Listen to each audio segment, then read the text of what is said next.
azal itu secara terminologinya ataupun secara lughawi, secara umumnya itu adalah menjauh. Tetapi yang dimaksudkan di sini itu ada azal menurut istilah. Apa itu azal? Azal itu adalah seorang suami mengeluarkan air nutfahnya tidak pada tempat istrinya. Artinya tidak di dalam milik sang istrinya. Tetapi sang suami mengeluarkan air maninya itu di luar milik sang istrinya.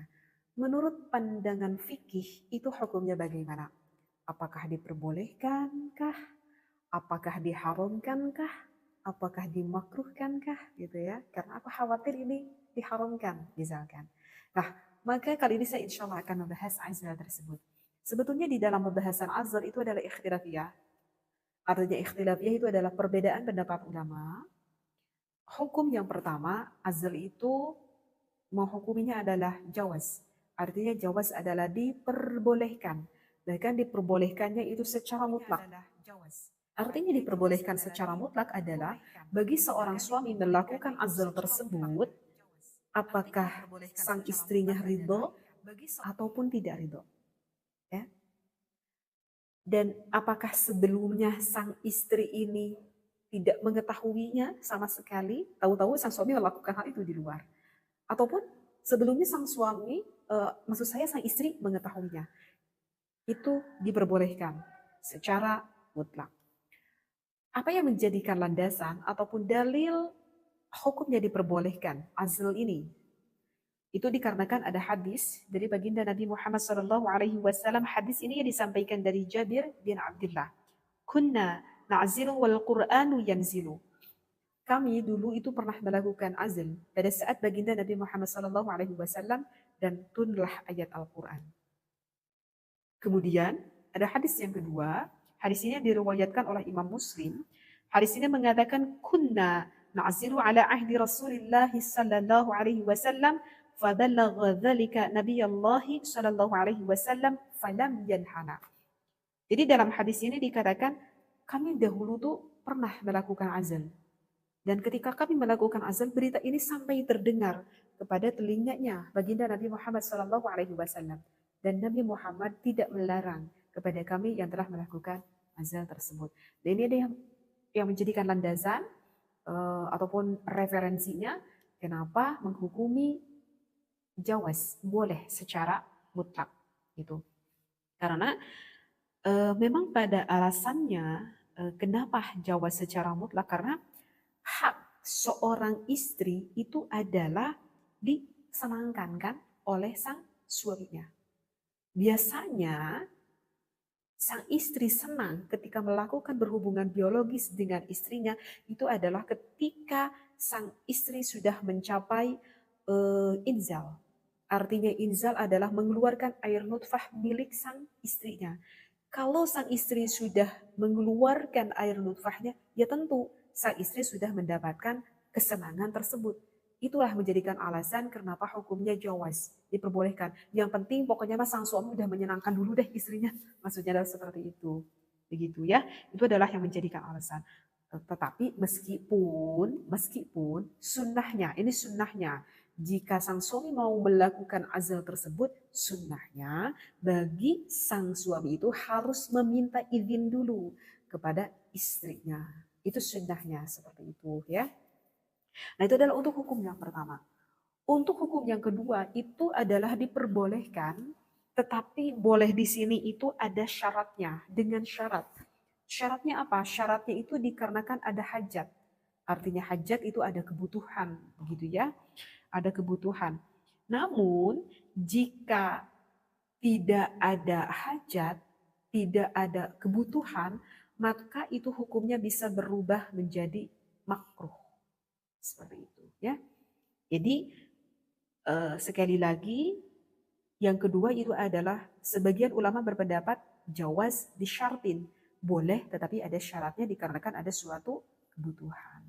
Seperti itu ya. Ini yang disampaikan oleh al-ulama Umar, al-ulama Ali, al-ulama Ibnu Umar, Ibnu Mas'ud, Imam Malik. Yang mana ulama-ulama ini sebagian yang bermadhab masih bermadhab Syafi'iyah dan sebagian bermadhab Hanafiyah. Dan untuk yang tadi yang pertama pun itu yang bermadzhab sama, yang bermadzhab Asy-Syafi'iyah ya. Saya ini hukum ini yang saya sampaikan ini yang bermadzhab Asy-Syafi'iyah ya. Itu karena kebanyakan mayoritas di Indonesia kan bermadzhab Imam Asy-Syafi'i seperti itu. Dan dalam hal ini bisa misalkan dilihat di dalam kitab Al-Mawsu'ah Al-Fiqhiyah ya. Penjelasannya saya sampaikan ini pada kitab Al-Mawsu'ah Al-Fiqhiyah. Mohon maaf, referensinya tidak saya sampaikan seperti itu. Karena ini terlalu panjang sekali pembahasan. Kalau saya bacakan dengan Arabiyahnya. Dan untuk hukum yang ketiga, itu hukumnya adalah dimakruhkan. Ya, hukumnya dimakruhkan, tetapi hukum makruh itu jika tidak ada uzur. Sekali lagi, yang ketiga ini hukumnya adalah makruh jika tidak ada uzur. Kalau ada uzur, maka ini hukumnya tidak menjadi makruh. Artinya kalau ada uzur, maka hukumnya menjadi ubah, menjadi boleh. Seperti itu. Kalau tidak ada uzur, maka hukumnya menjadi makruh. Seperti itu. Ya, kenapa? Ini sebagian ulama menghukuminya makruh. Alasannya apa? Ini sebagian ulama menghukumi makruh. Sebagian ulama menghukumi makruh itu dikarenakan kalau bagi pasangan suami istri melakukan azal tersebut, itu alasannya akan mengurangi rasa kenikmatan bagi seorang suami dan istri ketika melakukan hubungan biologis tersebut. Gitu ya. Oke teh, memang tadi istri saya itu udah keluar. Tetapi coba ya, ini bisa berterus terang aja dan bisa dirasakan bagi pasangan suami istri. Sang suami jika mengeluarkan di tempatnya, namanya juga kan punya tempat, berarti di tempatnya itu rasanya akan lebih nikmat daripada dikeluarkan selain dari tempatnya. Begitu juga sebaliknya bagi sang istri, meskipun sudah istrinya itu udah senang duluan, artinya dikarenakan udah inzal, udah keluar, ketika sang suami mengeluarkan di tempat milik sang istrinya, maka biasanya sang istrinya akan mendapatkan kenikmatan kembali. Nah, oleh karena itu ulama menghukumi makruh karena kasihan nanti suami dan istrinya mengurangi akan rasa kenikmatan tersebut. Itu adalah alasannya kenapa dimakruhkan. Dan alasan yang kedua kenapa dimakruhkan, karena kalau kita melakukan azal berarti otomatis kita nggak bisa punya anak dong, gitu kan? Karena kan dikeluarkannya di luar. Sedangkan baginda Nabi Muhammad SAW menyuruh kepada umatnya lebih baik memperbanyak keturunan. Tanakahu, tanasalu, fa inni mukatsirum bikumul umama yaumal qiyamah. Seperti itu. Itu adalah alasan kenapa ulama berpendapat hukumnya adalah makruh. Nah, bagaimana kalau misalkan teh melakukan azal itu dikarenakan ada uzur? Dikarenakan ada uzur. Maka uzur-uzur seperti apakah yang dimaksudkan di sini?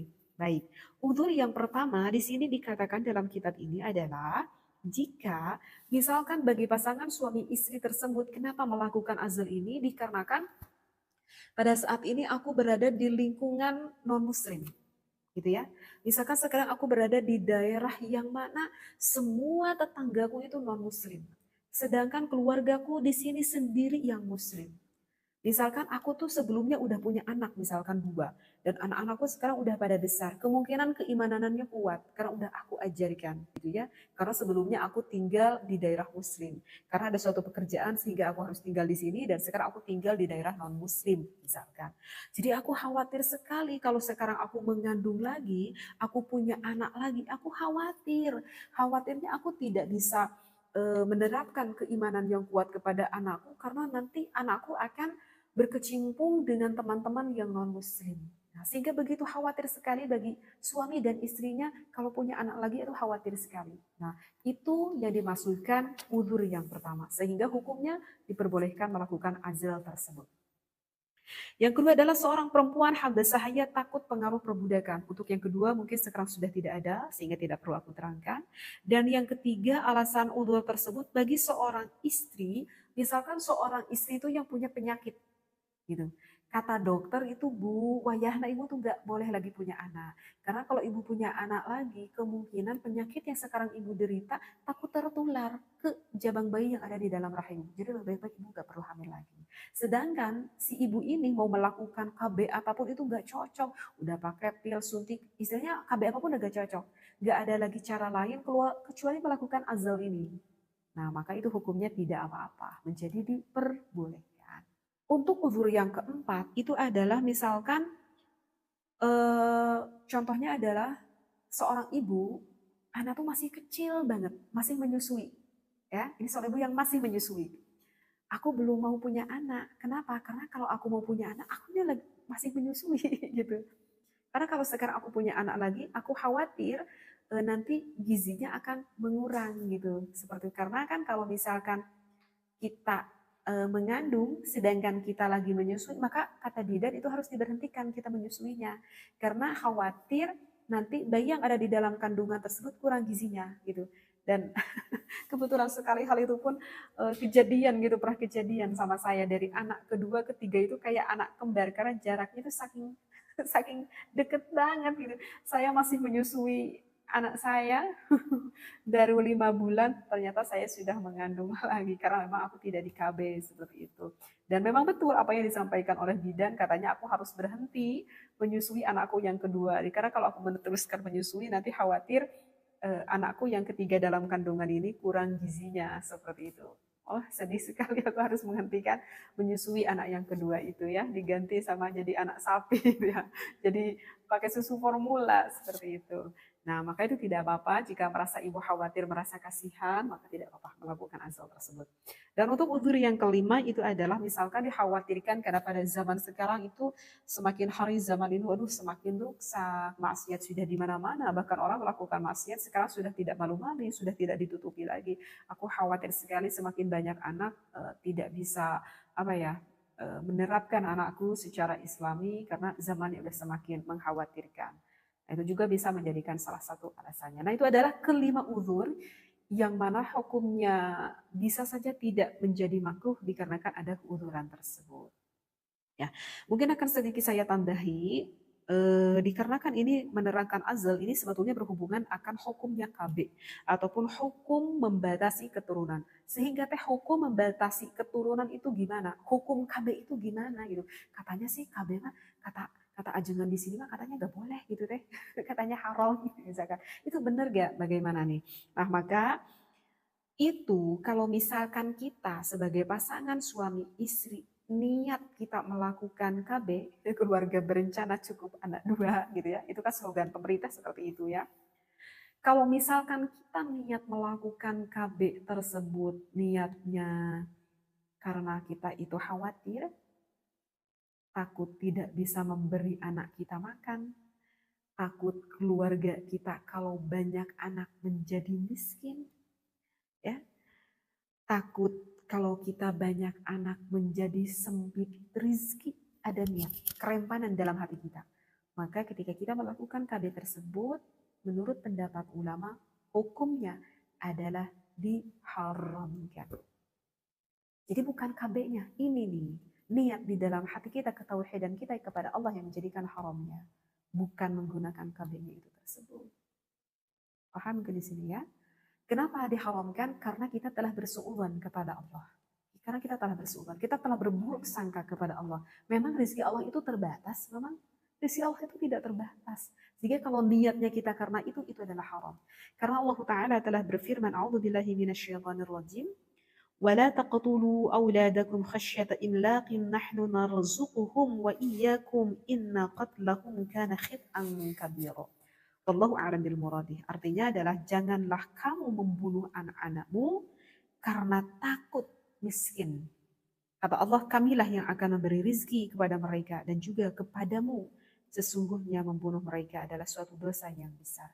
Ini ada di dalam surat Al-Isra ya, pada ayat ke-31.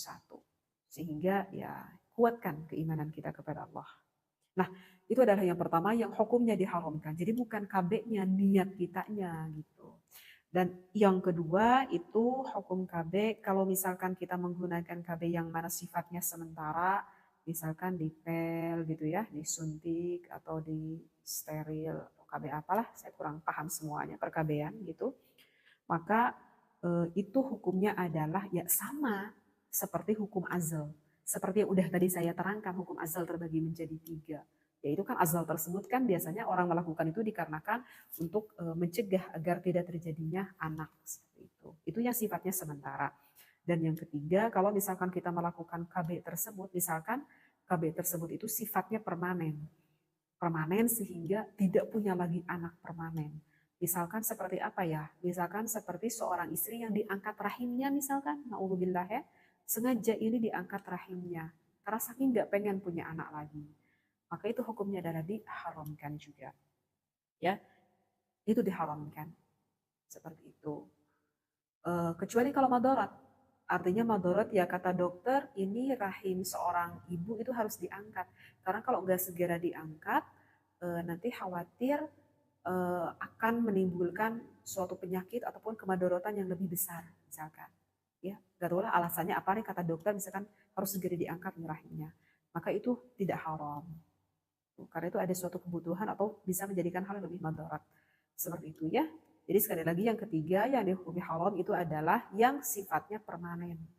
Dan saya nggak tahu lagi nih, sebetulnya selain diangkat rahim ada nggak KB yang saya nggak tahu itu harus ditanyakan kepada dokter kali ya, kepada bidan seperti apakah yang permanen yang mengakibatkan tidak punya anak lagi. Mudah-mudahan ilmu yang saya sampaikan ini bermanfaat bagi para jemaah Al-Aslan. Jika ada suatu permasalahan yang ingin ditanyakan, maka bisa ditulisnya di IG saya pribadi, bisa di-follow dulu, lalu ditulis di DM. Wallahu a'lam. Assalamualaikum warahmatullahi wabarakatuh. Bismillahirrahmanirrahim. Assalamualaikum warahmatullahi wabarakatuh. Bismillah, walhamdulillah, wassalatu wassalamu ala rasulillah. Para jamaah Al-Asran rahimakumullah. Kali ini saya ingin membahas bab azal. Kalau azal itu secara terminologinya ataupun secara lughawi, secara umumnya itu adalah menjauh. Tetapi yang dimaksudkan di sini itu ada al-azal menurut istilah. Apa itu azal? Azal itu adalah seorang suami mengeluarkan air nutfahnya tidak pada tempat istrinya. Artinya tidak di dalam milik sang istrinya. Tetapi sang suami mengeluarkan air maninya itu di luar milik sang istrinya. Menurut pandangan fikih itu hukumnya bagaimana? Apakah diperbolehkankah? Apakah diharamkankah? Apakah dimakruhkankah? Gitu ya. Karena aku khawatir ini diharamkan misalkan. Nah, maka kali ini saya insya Allah akan membahas azal tersebut. Sebetulnya di dalam pembahasan azal itu adalah ikhtilafiyah. Artinya ikhtilafiyah itu adalah perbedaan pendapat ulama. Hukum yang pertama, azal itu menghukuminya adalah jawaz. Artinya jawaz adalah diperbolehkan. Bahkan diperbolehkannya itu secara mutlak. Artinya diperbolehkan secara mutlak adalah bagi seorang suami melakukan azal tersebut, apakah sang istrinya ridho ataupun tidak ridho. Ya. Dan apakah sebelumnya sang istri ini tidak mengetahuinya sama sekali, tahu-tahu sang suami melakukan hal itu di luar. Ataupun sebelumnya sang suami, maksud saya sang istri mengetahuinya. Itu diperbolehkan secara mutlak. Apa yang menjadikan landasan ataupun dalil hukumnya diperbolehkan azal ini? Itu dikarenakan ada hadis dari baginda Nabi Muhammad SAW. Hadis ini yang disampaikan dari Jabir bin Abdullah. Kunna na'zilu wal Qur'anu yanzilu. Kami dulu itu pernah melakukan azl pada saat baginda Nabi Muhammad SAW dan turunlah ayat Al-Quran. Kemudian ada hadis yang kedua. Hadis ini diriwayatkan oleh Imam Muslim. Hadis ini mengatakan kunna na'zilu ala ahdi Rasulillah sallallahu alaihi wasallam faballagha dzalika Nabiyullah sallallahu alaihi wasallam falam yanhana. Jadi dalam hadis ini dikatakan kami dahulu tuh pernah melakukan azal. Dan ketika kami melakukan azal, berita ini sampai terdengar kepada telinganya baginda Nabi Muhammad sallallahu alaihi wasallam. Dan Nabi Muhammad tidak melarang kepada kami yang telah melakukan azal tersebut. Dan ini ada yang menjadikan landasan ataupun referensinya kenapa menghukumi jawaz boleh secara mutlak gitu. Karena memang pada alasannya kenapa jawaz secara mutlak, karena hak seorang istri itu adalah disenangkan kan oleh sang suaminya. Biasanya sang istri senang ketika melakukan berhubungan biologis dengan istrinya itu adalah ketika sang istri sudah mencapai inzal. Artinya inzal adalah mengeluarkan air nutfah milik sang istrinya. Kalau sang istri sudah mengeluarkan air nutfahnya, ya tentu sang istri sudah mendapatkan kesenangan tersebut. Itulah menjadikan alasan kenapa hukumnya jawaz, diperbolehkan. Yang penting pokoknya mas sang suami udah menyenangkan dulu deh istrinya. Maksudnya adalah seperti itu. Begitu ya. Itu adalah yang menjadikan alasan. Tetapi meskipun sunnahnya, ini sunnahnya, jika sang suami mau melakukan azal tersebut, sunnahnya bagi sang suami itu harus meminta izin dulu kepada istrinya. Itu sunnahnya seperti itu ya. Nah itu adalah untuk hukum yang pertama. Untuk hukum yang kedua itu adalah diperbolehkan, tetapi boleh di sini itu ada syaratnya, dengan syarat. Syaratnya apa? Syaratnya itu dikarenakan ada hajat. Artinya hajat itu ada kebutuhan, begitu ya. Ada kebutuhan.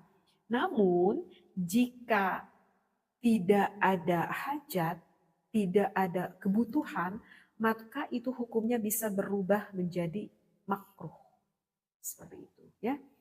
Jadi sekali lagi yang kedua itu adalah sebagian ulama berpendapat jawaz disyartin. Boleh tetapi ada syaratnya dikarenakan ada suatu kebutuhan. Seperti itu ya. Ini yang disampaikan oleh al-ulama Umar, al-ulama Ali, al-ulama Ibnu Umar, Ibnu Mas'ud, Imam Malik. Yang mana ulama-ulama ini sebagian yang bermadhab masih bermadhab Syafi'iyah dan sebagian bermadhab Hanafiyah. Dan untuk yang tadi yang pertama pun itu yang bermadhab sama, yang bermadhab Asy-Syafi'iyah ya. Saya ini hukum ini yang saya sampaikan ini yang bermadhab Asy-Syafi'iyah ya. Itu karena kebanyakan mayoritas di Indonesia kan bermadhab Imam Asy-Syafi'i seperti itu. Dan dalam hal ini bisa misalkan dilihat di dalam kitab Al-Mawsu'ah Al-Fiqhiyah ya. Penjelasannya saya sampaikan ini pada kitab Al-Mawsu'ah Al-Fiqhiyah. Mohon maaf, referensinya tidak saya sampaikan seperti itu. Karena ini terlalu panjang sekali pembahasan. Kalau saya bacakan dengan Arabiyahnya. Dan untuk hukum yang ketiga, itu hukumnya adalah dimakruhkan. Ya, hukumnya dimakruhkan, tetapi hukum makruh itu jika tidak ada uzur. Sekali lagi, yang ketiga ini hukumnya adalah makruh jika tidak ada uzur. Kalau ada uzur, maka ini hukumnya tidak menjadi makruh. Artinya kalau ada uzur, maka hukumnya menjadi ubah, menjadi boleh. Seperti itu. Kalau tidak ada uzur, maka hukumnya menjadi makruh. Seperti itu. Ya, kenapa? Ini sebagian ulama menghukuminya makruh. Alasannya apa? Ini sebagian ulama menghukumi makruh.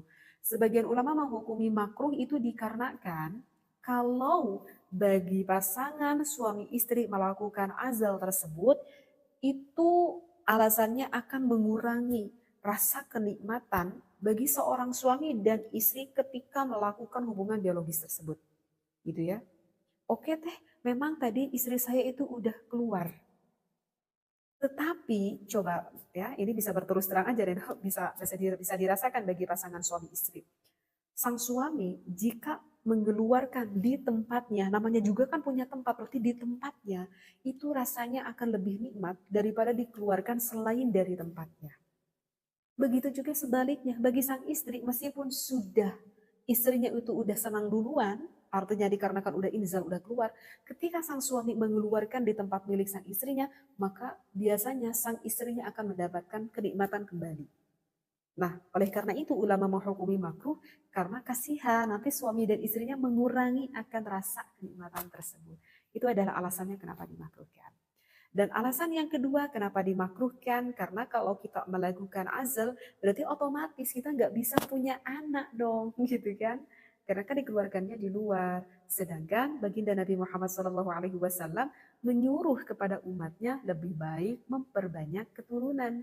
Tanakahu, tanasalu, fa inni mukatsirun bikumul umama yaumal qiyamah. Seperti itu. Itu adalah alasan kenapa ulama berpendapat hukumnya adalah makruh. Nah, bagaimana kalau misalkan teh melakukan azal itu dikarenakan ada uzur? dikarenakan ada udzur. Maka udzur-udzur seperti apakah yang dimaksudkan di sini? Baik, udzur yang pertama di sini dikatakan dalam kitab ini adalah jika misalkan bagi pasangan suami istri tersebut kenapa melakukan azal ini dikarenakan pada saat ini aku berada di lingkungan non-muslim gitu ya. Misalkan sekarang aku berada di daerah yang mana semua tetanggaku itu non-muslim. Sedangkan keluargaku di sini sendiri yang muslim. Misalkan aku tuh sebelumnya udah punya anak, misalkan 2, dan anak-anakku sekarang udah pada besar, kemungkinan keimanannya kuat karena udah aku ajarkan, gitu ya. Karena sebelumnya aku tinggal di daerah muslim, karena ada suatu pekerjaan sehingga aku harus tinggal di sini dan sekarang aku tinggal di daerah non muslim, misalkan. Jadi aku khawatir sekali kalau sekarang aku mengandung lagi, aku punya anak lagi, aku khawatir. Khawatirnya aku tidak bisa menerapkan keimanan yang kuat kepada anakku karena nanti anakku akan berkecimpung dengan teman-teman yang non-muslim. Nah, sehingga begitu khawatir sekali bagi suami dan istrinya kalau punya anak lagi itu khawatir sekali. Nah, itu yang dimaksudkan udzur yang pertama. Sehingga hukumnya diperbolehkan melakukan azal tersebut. Yang kedua adalah seorang perempuan habasahaya takut pengaruh perbudakan. Untuk yang kedua mungkin sekarang sudah tidak ada sehingga tidak perlu aku terangkan. Dan yang ketiga alasan udzur tersebut bagi seorang istri, misalkan seorang istri itu yang punya penyakit gitu. Kata dokter itu Bu, wayahna ibu tuh nggak boleh lagi punya anak. Karena kalau ibu punya anak lagi, kemungkinan penyakit yang sekarang ibu derita takut tertular ke jabang bayi yang ada di dalam rahim. Jadi lebih baik ibu nggak perlu hamil lagi. Sedangkan si ibu ini mau melakukan KB apapun itu nggak cocok. Udah pakai pil suntik, istilahnya KB apapun udah nggak cocok. Nggak ada lagi cara lain keluar kecuali melakukan azal ini. Nah, maka itu hukumnya tidak apa-apa, menjadi diperbolehkan. Untuk uzur yang keempat itu adalah misalkan contohnya adalah seorang ibu, anak tuh masih kecil banget, masih menyusui. Ya, ini seorang ibu yang masih menyusui. Aku belum mau punya anak. Kenapa? Karena kalau aku mau punya anak, aku masih menyusui gitu. Karena kalau sekarang aku punya anak lagi, aku khawatir nanti gizinya akan mengurang gitu. Seperti karena kan kalau misalkan kita mengandung sedangkan kita lagi menyusui, maka kata bidan itu harus diberhentikan kita menyusuinya. Karena khawatir nanti bayi yang ada di dalam kandungan tersebut kurang gizinya gitu. Dan kebetulan sekali hal itu pun kejadian gitu, pernah kejadian sama saya dari anak kedua, ketiga itu kayak anak kembar karena jaraknya itu saking saking deket banget gitu. Saya masih menyusui anak saya baru 5 bulan, ternyata saya sudah mengandung lagi karena memang aku tidak di KB seperti itu. Dan memang betul apa yang disampaikan oleh bidan, katanya aku harus berhenti menyusui anakku yang kedua. Karena kalau aku meneruskan menyusui nanti khawatir anakku yang ketiga dalam kandungan ini kurang gizinya seperti itu. Oh, sedih sekali aku harus menghentikan menyusui anak yang kedua itu ya, diganti sama jadi anak sapi gitu ya. Jadi pakai susu formula seperti itu. Nah, maka itu tidak apa-apa jika merasa ibu khawatir, merasa kasihan, maka tidak apa-apa melakukan azal tersebut. Dan untuk udzur yang kelima itu adalah misalkan dikhawatirkan karena pada zaman sekarang itu semakin hari zaman ini waduh semakin rusak, maksiat sudah di mana-mana, bahkan orang melakukan maksiat sekarang sudah tidak malu-malu, sudah tidak ditutupi lagi. Aku khawatir sekali semakin banyak anak tidak bisa apa ya menerapkan anakku secara islami karena zamannya sudah semakin mengkhawatirkan. Nah, itu juga bisa menjadikan salah satu alasannya. Nah, itu adalah kelima uzur yang mana hukumnya bisa saja tidak menjadi makruh dikarenakan ada keuzuran tersebut. Ya, mungkin akan sedikit saya tambahi, dikarenakan ini menerangkan azal ini sebetulnya berhubungan akan hukumnya KB ataupun hukum membatasi keturunan. Sehingga teh hukum membatasi keturunan itu gimana? Hukum KB itu gimana gitu? Katanya sih KB mah kata kata ajengan di sini mah katanya nggak boleh gitu teh. Katanya haram misalkan. Itu benar gak? Bagaimana nih? Nah, maka itu kalau misalkan kita sebagai pasangan suami istri niat kita melakukan KB, keluarga berencana cukup anak 2 gitu ya. Itu kan slogan pemerintah seperti itu ya. Kalau misalkan kita niat melakukan KB tersebut niatnya karena kita itu khawatir, takut tidak bisa memberi anak kita makan, takut keluarga kita kalau banyak anak menjadi miskin, ya, takut kalau kita banyak anak menjadi sempit rizki, ada niat, kerentanan dalam hati kita. Maka ketika kita melakukan KB tersebut, menurut pendapat ulama, hukumnya adalah diharamkan. Jadi bukan KB-nya, ini nih, niat di dalam hati kita, ketauhidan kita kepada Allah yang menjadikan haramnya. Bukan menggunakan KB-nya itu tersebut. Paham ke di sini ya? Kenapa diharamkan? Karena kita telah bersuudzon kepada Allah. Karena kita telah bersuudzon, kita telah berburuk sangka kepada Allah. Memang rezeki Allah itu terbatas, memang rezeki Allah itu tidak terbatas. Jika kalau niatnya kita karena itu adalah haram. Karena Allah Ta'ala telah berfirman, A'udzubillahi minasyaitonirrajim, وَلَا تَقْتُلُوا أَوْلَادَكُمْ خَشْيَةَ إِمْلَاقٍ نَحْنُ نَرْزُقُهُمْ وَإِيَّاكُمْ إِنَّ قَتْلَهُمْ كَانَ خِطْئًا كَبِيرًا. Wallahu a'lam bil muradih. Artinya adalah janganlah kamu membunuh anak-anakmu karena takut miskin. Kata Allah, kamilah yang akan memberi rizki kepada mereka dan juga kepadamu. Sesungguhnya membunuh mereka adalah suatu dosa yang besar. Ini ada di dalam surat Al-Isra ya, pada ayat ke-31. Sehingga ya kuatkan keimanan kita kepada Allah. Nah, itu adalah yang pertama yang hukumnya diharamkan. Jadi bukan KB-nya, niat kitanya gitu. Dan yang kedua itu hukum KB kalau misalkan kita menggunakan KB yang mana sifatnya sementara, misalkan dipel gitu ya, disuntik atau di steril atau KB apalah, saya kurang paham semuanya perKB-an gitu. Maka itu hukumnya adalah ya sama seperti hukum azal. Seperti yang udah tadi saya terangkan, hukum azal terbagi menjadi 3. Yaitu kan azal tersebut kan biasanya orang melakukan itu dikarenakan untuk mencegah agar tidak terjadinya anak seperti itu. Itu yang sifatnya sementara. Dan yang ketiga, kalau misalkan kita melakukan KB tersebut, misalkan KB tersebut itu sifatnya permanen. Permanen sehingga tidak punya lagi anak permanen. Misalkan seperti apa ya? Misalkan seperti seorang istri yang diangkat rahimnya misalkan, na'udzubillah ya, sengaja ini diangkat rahimnya karena saking nggak pengen punya anak lagi. Maka itu hukumnya adalah diharamkan juga. Ya, itu diharamkan. Seperti itu. Kecuali kalau madorot. Artinya madorot ya kata dokter, ini rahim seorang ibu itu harus diangkat. Karena kalau nggak segera diangkat, nanti khawatir akan menimbulkan suatu penyakit ataupun kemadorotan yang lebih besar misalkan ya gak tahu lah alasannya apa nih kata dokter misalkan harus segera diangkat rahimnya maka itu tidak haram karena itu ada suatu kebutuhan atau bisa menjadikan hal yang lebih madarat seperti itu ya.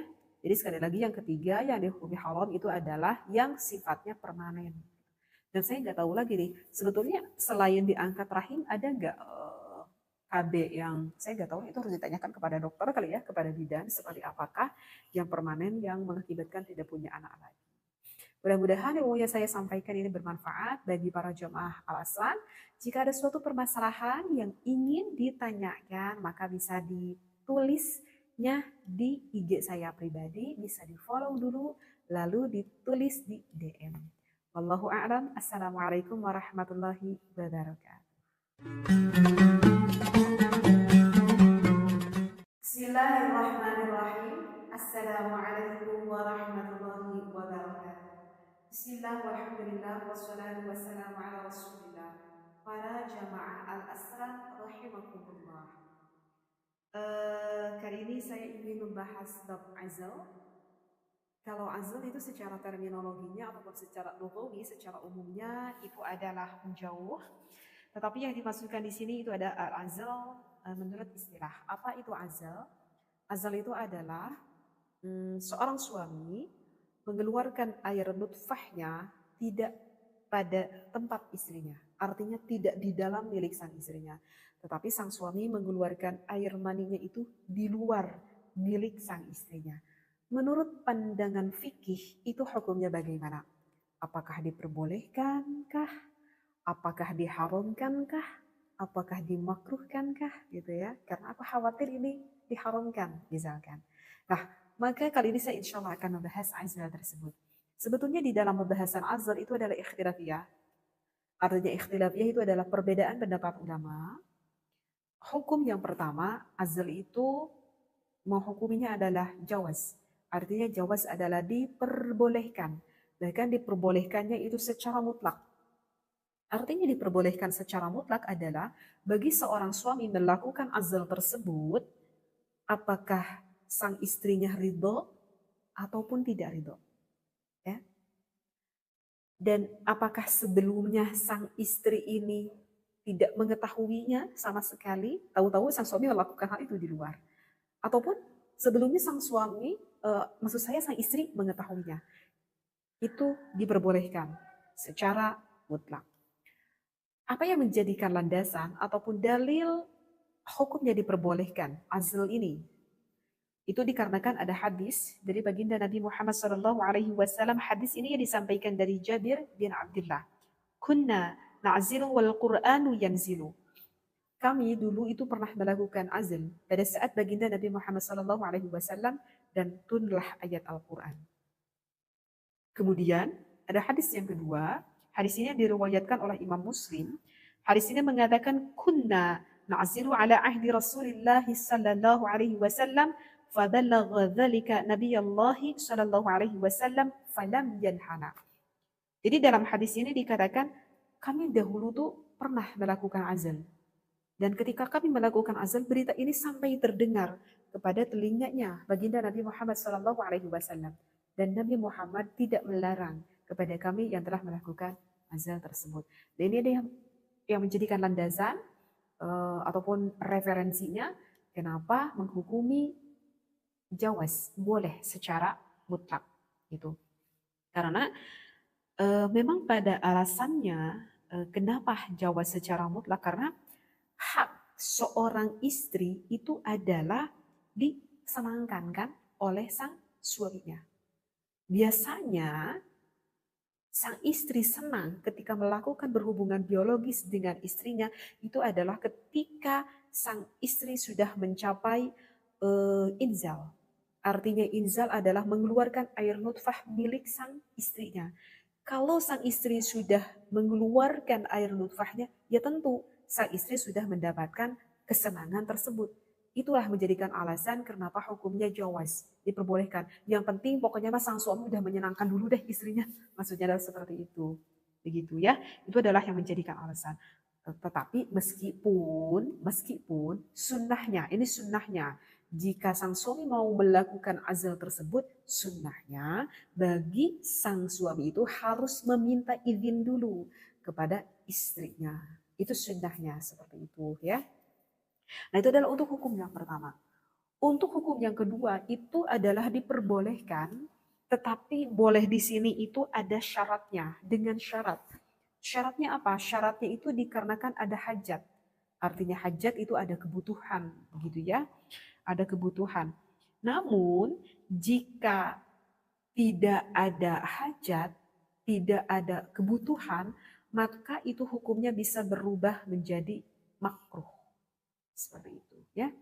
Jadi sekali lagi yang kedua itu adalah sebagian ulama berpendapat jawaz disyartin. Boleh tetapi ada syaratnya dikarenakan ada suatu kebutuhan. Seperti itu ya. Ini yang disampaikan oleh al-ulama Umar, al-ulama Ali, al-ulama Ibnu Umar, Ibnu Mas'ud, Imam Malik. Yang mana ulama-ulama ini sebagian yang bermadhab masih bermadhab Syafi'iyah dan sebagian bermadhab Hanafiyah.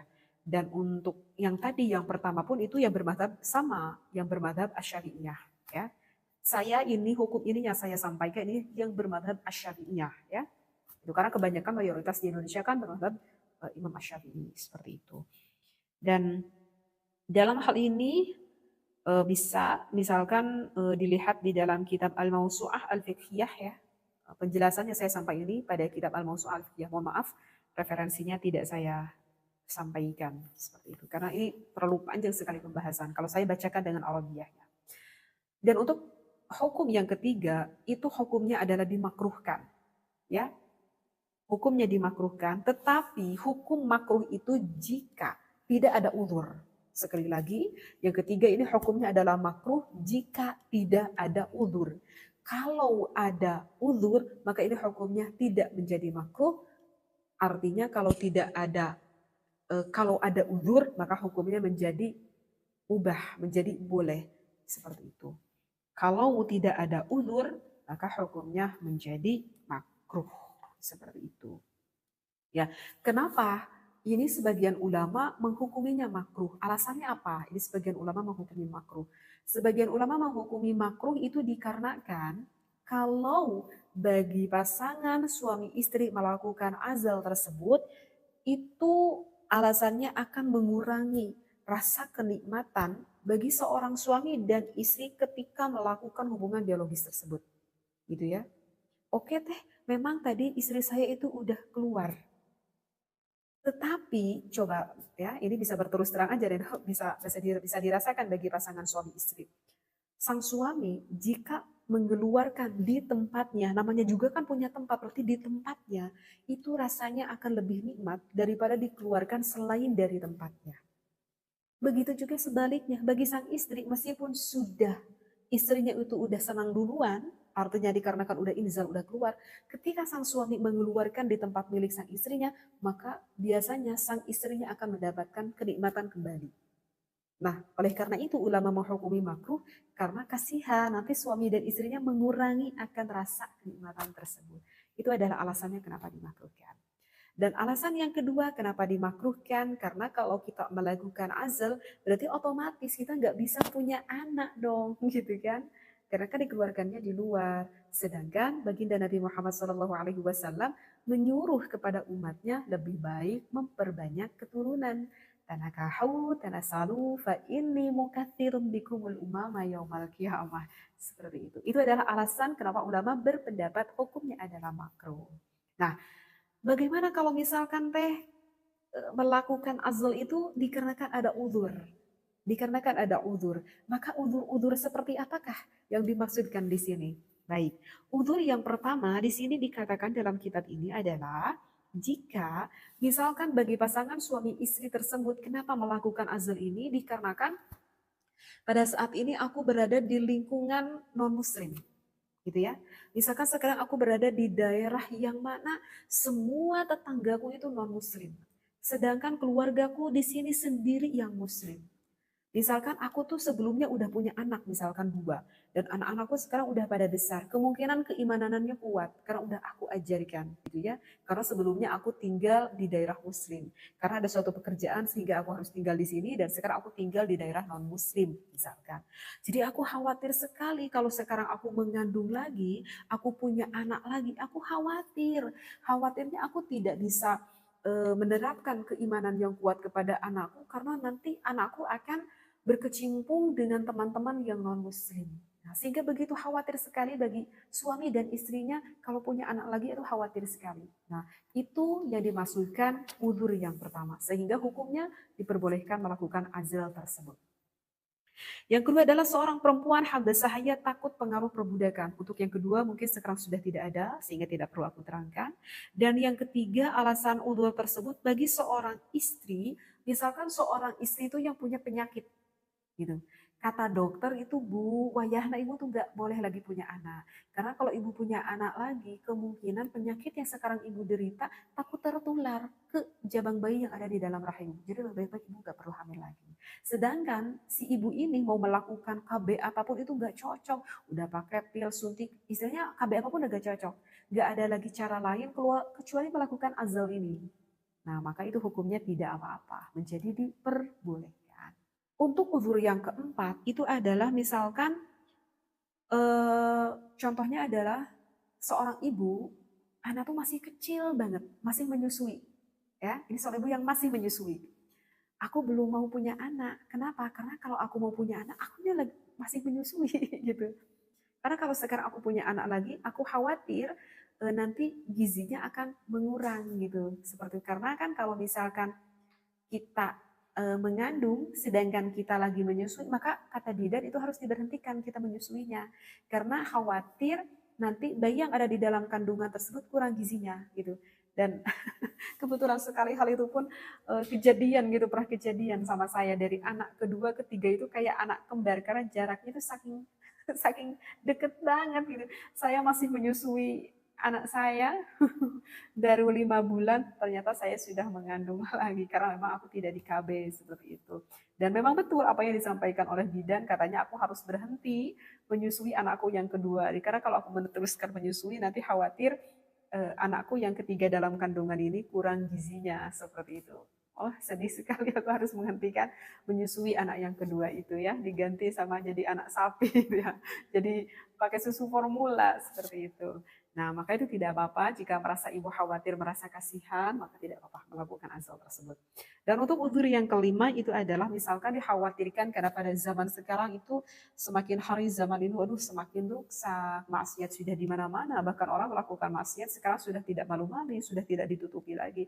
Aku khawatir sekali semakin banyak anak tidak bisa apa ya menerapkan anakku secara Islami karena zamannya sudah semakin mengkhawatirkan. Nah, itu juga bisa menjadikan salah satu alasannya. Nah, itu adalah kelima uzur yang mana hukumnya bisa saja tidak menjadi makruh dikarenakan ada keuzuran tersebut. Ya, mungkin akan sedikit saya tambahi, dikarenakan ini menerangkan azal ini sebetulnya berhubungan akan hukumnya KB ataupun hukum membatasi keturunan. Sehingga teh hukum membatasi keturunan itu gimana? Hukum KB itu gimana gitu? Katanya sih KB mah kata kata ajengan di sini mah katanya nggak boleh gitu teh. Katanya haram misalkan. Itu benar gak? Bagaimana nih? Nah, maka itu kalau misalkan kita sebagai pasangan suami istri niat kita melakukan KB, keluarga berencana cukup anak dua gitu ya. Itu kan slogan pemerintah seperti itu ya.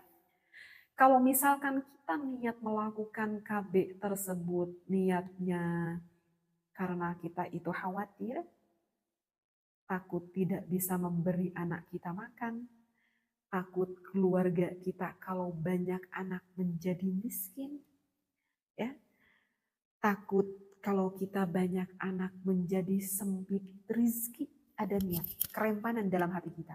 Maka ketika kita melakukan KB tersebut, menurut pendapat ulama, hukumnya adalah diharamkan.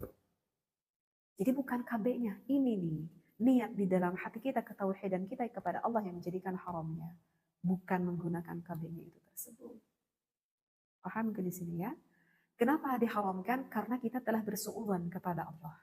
Karena kita telah bersuudzon, kita telah berburuk sangka kepada Allah. Memang rezeki Allah itu terbatas, memang rezeki Allah itu tidak terbatas.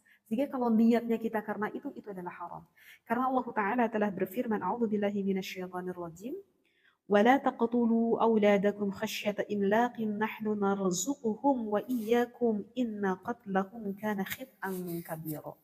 Wallahu a'lam bil muradih. Artinya adalah janganlah kamu membunuh anak-anakmu karena takut miskin. Kata Allah, kamilah yang akan memberi rizki kepada mereka dan juga kepadamu. Sesungguhnya membunuh mereka adalah suatu dosa yang besar. Ini ada di dalam surat Al-Isra ya, pada ayat ke-31. Sehingga ya kuatkan keimanan kita kepada Allah. Nah, itu adalah yang pertama yang hukumnya diharamkan. Jadi bukan KB-nya, niat kitanya gitu. Dan yang kedua itu hukum KB kalau misalkan kita menggunakan KB yang mana sifatnya sementara, misalkan dipel gitu ya, disuntik atau di steril atau KB apalah, saya kurang paham semuanya perkabean gitu. Maka itu hukumnya adalah ya sama seperti hukum azal. Seperti yang udah tadi saya terangkan, hukum azal terbagi menjadi 3. Yaitu kan azal tersebut kan biasanya orang melakukan itu dikarenakan untuk mencegah agar tidak terjadinya anak seperti itu. Itu yang sifatnya sementara. Dan yang ketiga, kalau misalkan kita melakukan KB tersebut, misalkan KB tersebut itu sifatnya permanen. Permanen sehingga tidak punya lagi anak permanen. Misalkan seperti apa ya? Misalkan seperti seorang istri yang diangkat rahimnya misalkan, na'udzubillah ya, sengaja ini diangkat rahimnya. Karena saking nggak pengen punya anak lagi. Maka itu hukumnya adalah diharamkan juga. Ya, itu diharamkan. Seperti itu. Kecuali kalau madarat. Artinya madarat ya kata dokter ini rahim seorang ibu itu harus diangkat. Karena kalau nggak segera diangkat, nanti khawatir akan menimbulkan suatu penyakit ataupun kemadorotan yang lebih besar misalkan. Ya, darulah alasannya apa nih kata dokter misalkan harus segera diangkat rahimnya. Maka itu tidak haram. Karena itu ada suatu kebutuhan atau bisa menjadikan hal yang lebih madarat. Seperti itu ya. Jadi sekali lagi yang ketiga yang dihukumi haram itu adalah yang sifatnya permanen. Dan saya nggak tahu lagi nih, sebetulnya selain diangkat rahim ada nggak KB yang saya nggak tahu, itu harus ditanyakan kepada dokter kali ya, kepada bidan seperti apakah yang permanen yang mengakibatkan tidak punya anak lagi. Mudah-mudahan ilmu yang saya sampaikan ini bermanfaat bagi para jemaah Al-Aslan. Jika ada suatu permasalahan yang ingin ditanyakan, maka bisa ditulisnya di IG saya pribadi, bisa di-follow dulu, lalu ditulis di DM. Wallahu a'lam. Assalamualaikum warahmatullahi wabarakatuh. Bismillahirrahmanirrahim. Assalamualaikum warahmatullahi wabarakatuh. Bismillah walhamdulillah wassalatu wassalamu ala rasulillah. Para jamaah al-asran rahimakumullah. Kali ini saya ingin membahas bab azal. Kalau azal itu secara terminologinya ataupun secara lughawi, secara umumnya itu adalah menjauh. Tetapi yang dimaksudkan di sini itu ada al-azal menurut istilah. Apa itu azal? Azal itu adalah seorang suami mengeluarkan air nutfahnya tidak pada tempat istrinya. Artinya tidak di dalam milik sang istrinya. Tetapi sang suami mengeluarkan air maninya itu di luar milik sang istrinya. Menurut pandangan fikih itu hukumnya bagaimana? Apakah diperbolehkankah? Apakah diharamkankah? Apakah dimakruhkankah? Gitu ya. Karena aku khawatir ini diharamkan misalkan. Nah, maka kali ini saya insya Allah akan membahas azal tersebut. Sebetulnya di dalam pembahasan azal itu adalah ikhtilafiyah. Artinya ikhtilafiyah itu adalah perbedaan pendapat ulama. Hukum yang pertama, azal itu menghukuminya adalah jawaz. Artinya jawaz adalah diperbolehkan. Bahkan diperbolehkannya itu secara mutlak. Artinya diperbolehkan secara mutlak adalah bagi seorang suami melakukan azal tersebut, apakah sang istrinya ridho ataupun tidak ridho. Ya. Dan apakah sebelumnya sang istri ini tidak mengetahuinya sama sekali, tahu-tahu sang suami melakukan hal itu di luar. Ataupun sebelumnya sang suami, maksud saya sang istri mengetahuinya. Itu diperbolehkan secara mutlak. Apa yang menjadikan landasan ataupun dalil hukumnya diperbolehkan azal ini? Itu dikarenakan ada hadis dari baginda Nabi Muhammad SAW. Hadis ini yang disampaikan dari Jabir bin Abdullah. Kunna na'zilu wal Qur'anu yanzilu. Kami dulu itu pernah melakukan azal pada saat baginda Nabi Muhammad SAW dan turunlah ayat Al-Quran. Kemudian ada hadis yang kedua. Hadis ini diriwayatkan oleh Imam Muslim. Hadis ini mengatakan kunna na'zilu ala ahdi Rasulillah sallallahu alaihi wasallam faballagha dzalika Nabiyullah sallallahu alaihi wasallam falam yanhana. Jadi dalam hadis ini dikatakan kami dahulu tuh pernah melakukan azal. Dan ketika kami melakukan azal, berita ini sampai terdengar kepada telinganya baginda Nabi Muhammad sallallahu alaihi wasallam. Dan Nabi Muhammad tidak melarang kepada kami yang telah melakukan azal tersebut. Dan ini ada yang menjadikan landasan ataupun referensinya kenapa menghukumi jawaz boleh secara mutlak gitu. Karena memang pada alasannya kenapa jawaz secara mutlak, karena hak seorang istri itu adalah disenangkan kan oleh sang suaminya. Biasanya sang istri senang ketika melakukan berhubungan biologis dengan istrinya itu adalah ketika sang istri sudah mencapai inzal. Artinya inzal adalah mengeluarkan air nutfah milik sang istrinya. Kalau sang istri sudah mengeluarkan air nutfahnya, ya tentu sang istri sudah mendapatkan kesenangan tersebut. Itulah menjadikan alasan kenapa hukumnya jawaz, diperbolehkan. Yang penting pokoknya mas sang suami udah menyenangkan dulu deh istrinya. Maksudnya adalah seperti itu. Begitu ya. Itu adalah yang menjadikan alasan. Tetapi meskipun sunnahnya, ini sunnahnya. Jika sang suami mau melakukan azal tersebut, sunnahnya bagi sang suami itu harus meminta izin dulu kepada istrinya. Itu sunnahnya seperti itu ya. Nah itu adalah untuk hukum yang pertama. Untuk hukum yang kedua itu adalah diperbolehkan, tetapi boleh di sini itu ada syaratnya, dengan syarat. Syaratnya apa? Syaratnya itu dikarenakan ada hajat. Artinya hajat itu ada kebutuhan, begitu ya. Ada kebutuhan. Namun jika tidak ada hajat, tidak ada kebutuhan, maka itu hukumnya bisa berubah menjadi makruh. Seperti itu ya. Jadi sekali lagi, yang kedua itu adalah sebagian ulama berpendapat jawaz disyartin. Boleh tetapi ada syaratnya dikarenakan ada suatu kebutuhan. Seperti itu ya. Ini yang disampaikan oleh al-ulama Umar, al-ulama Ali, al-ulama Ibnu Umar, Ibnu Mas'ud, Imam Malik. Yang mana ulama-ulama ini sebagian yang bermadhab masih bermadhab Syafi'iyah dan sebagian bermadhab Hanafiyah. Dan untuk yang tadi yang pertama pun itu yang bermadhab sama, yang bermadhab Asy-Syafi'iyah ya. Saya ini hukum ini yang saya sampaikan ini yang bermadhab Asy-Syafi'iyah ya. Itu karena kebanyakan mayoritas di Indonesia kan bermadhab Imam Asy-Syafi'i seperti itu. Dan dalam hal ini bisa misalkan dilihat di dalam kitab Al-Mawsu'ah Al-Fiqhiyah ya. Penjelasannya saya sampaikan ini pada kitab Al-Mawsu'ah Al-Fiqhiyah. Mohon maaf, referensinya tidak saya sampaikan seperti itu. Karena ini terlalu panjang sekali pembahasan. Kalau saya bacakan dengan Arabiyahnya. Dan untuk hukum yang ketiga, itu hukumnya adalah dimakruhkan. Ya, hukumnya dimakruhkan, tetapi hukum makruh itu jika tidak ada uzur. Sekali lagi, yang ketiga ini hukumnya adalah makruh jika tidak ada uzur. Kalau ada uzur, maka ini hukumnya tidak menjadi makruh. Artinya kalau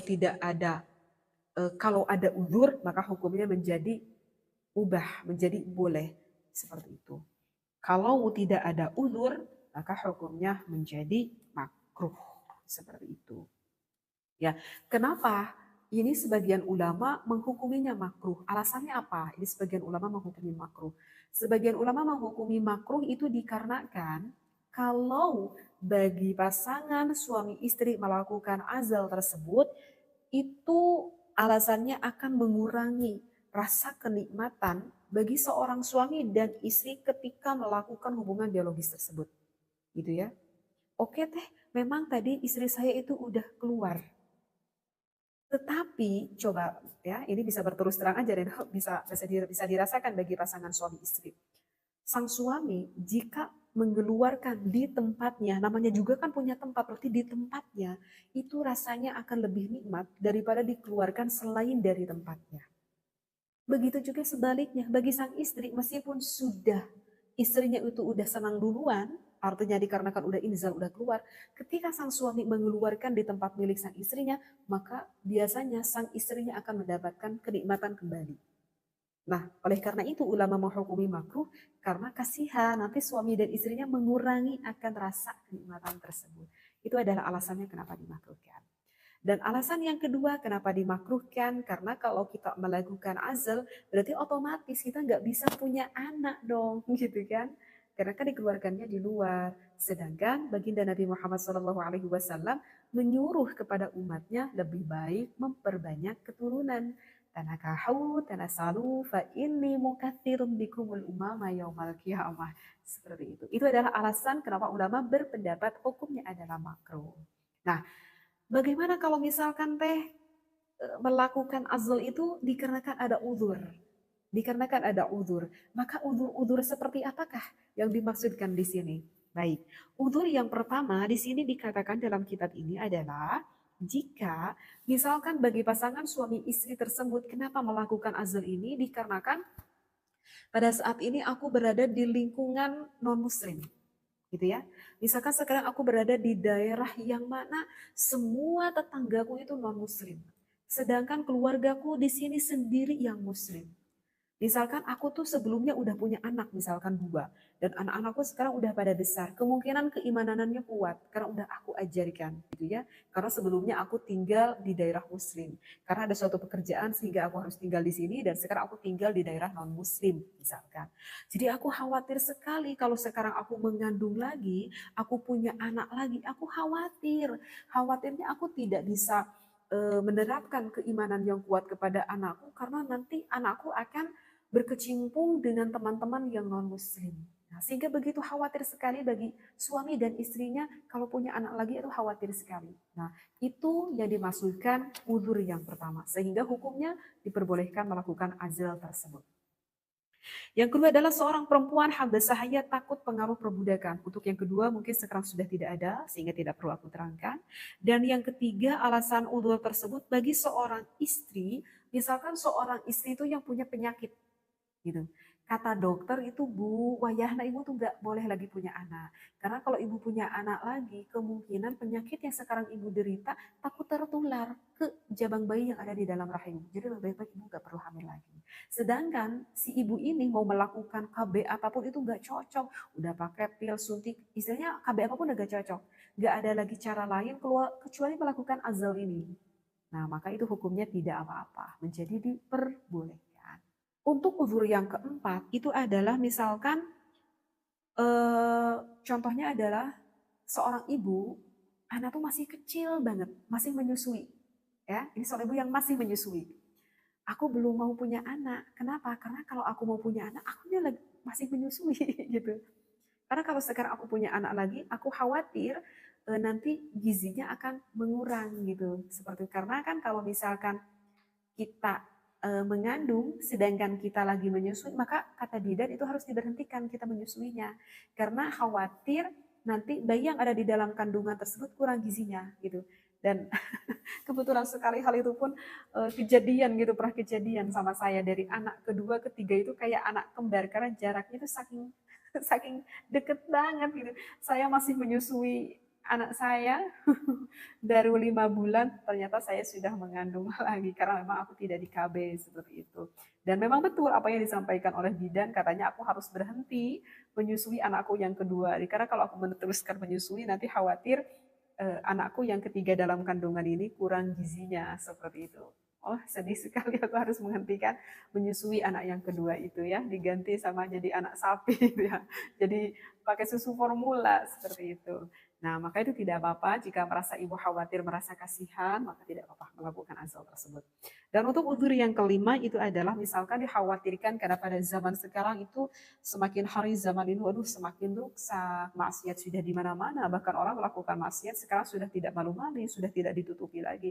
Aku khawatir sekali semakin banyak anak tidak bisa apa ya menerapkan anakku secara islami karena zamannya sudah semakin mengkhawatirkan. Nah, itu juga bisa menjadikan salah satu alasannya. Nah, itu adalah kelima uzur yang mana hukumnya bisa saja tidak menjadi makruh dikarenakan ada keuzuran tersebut.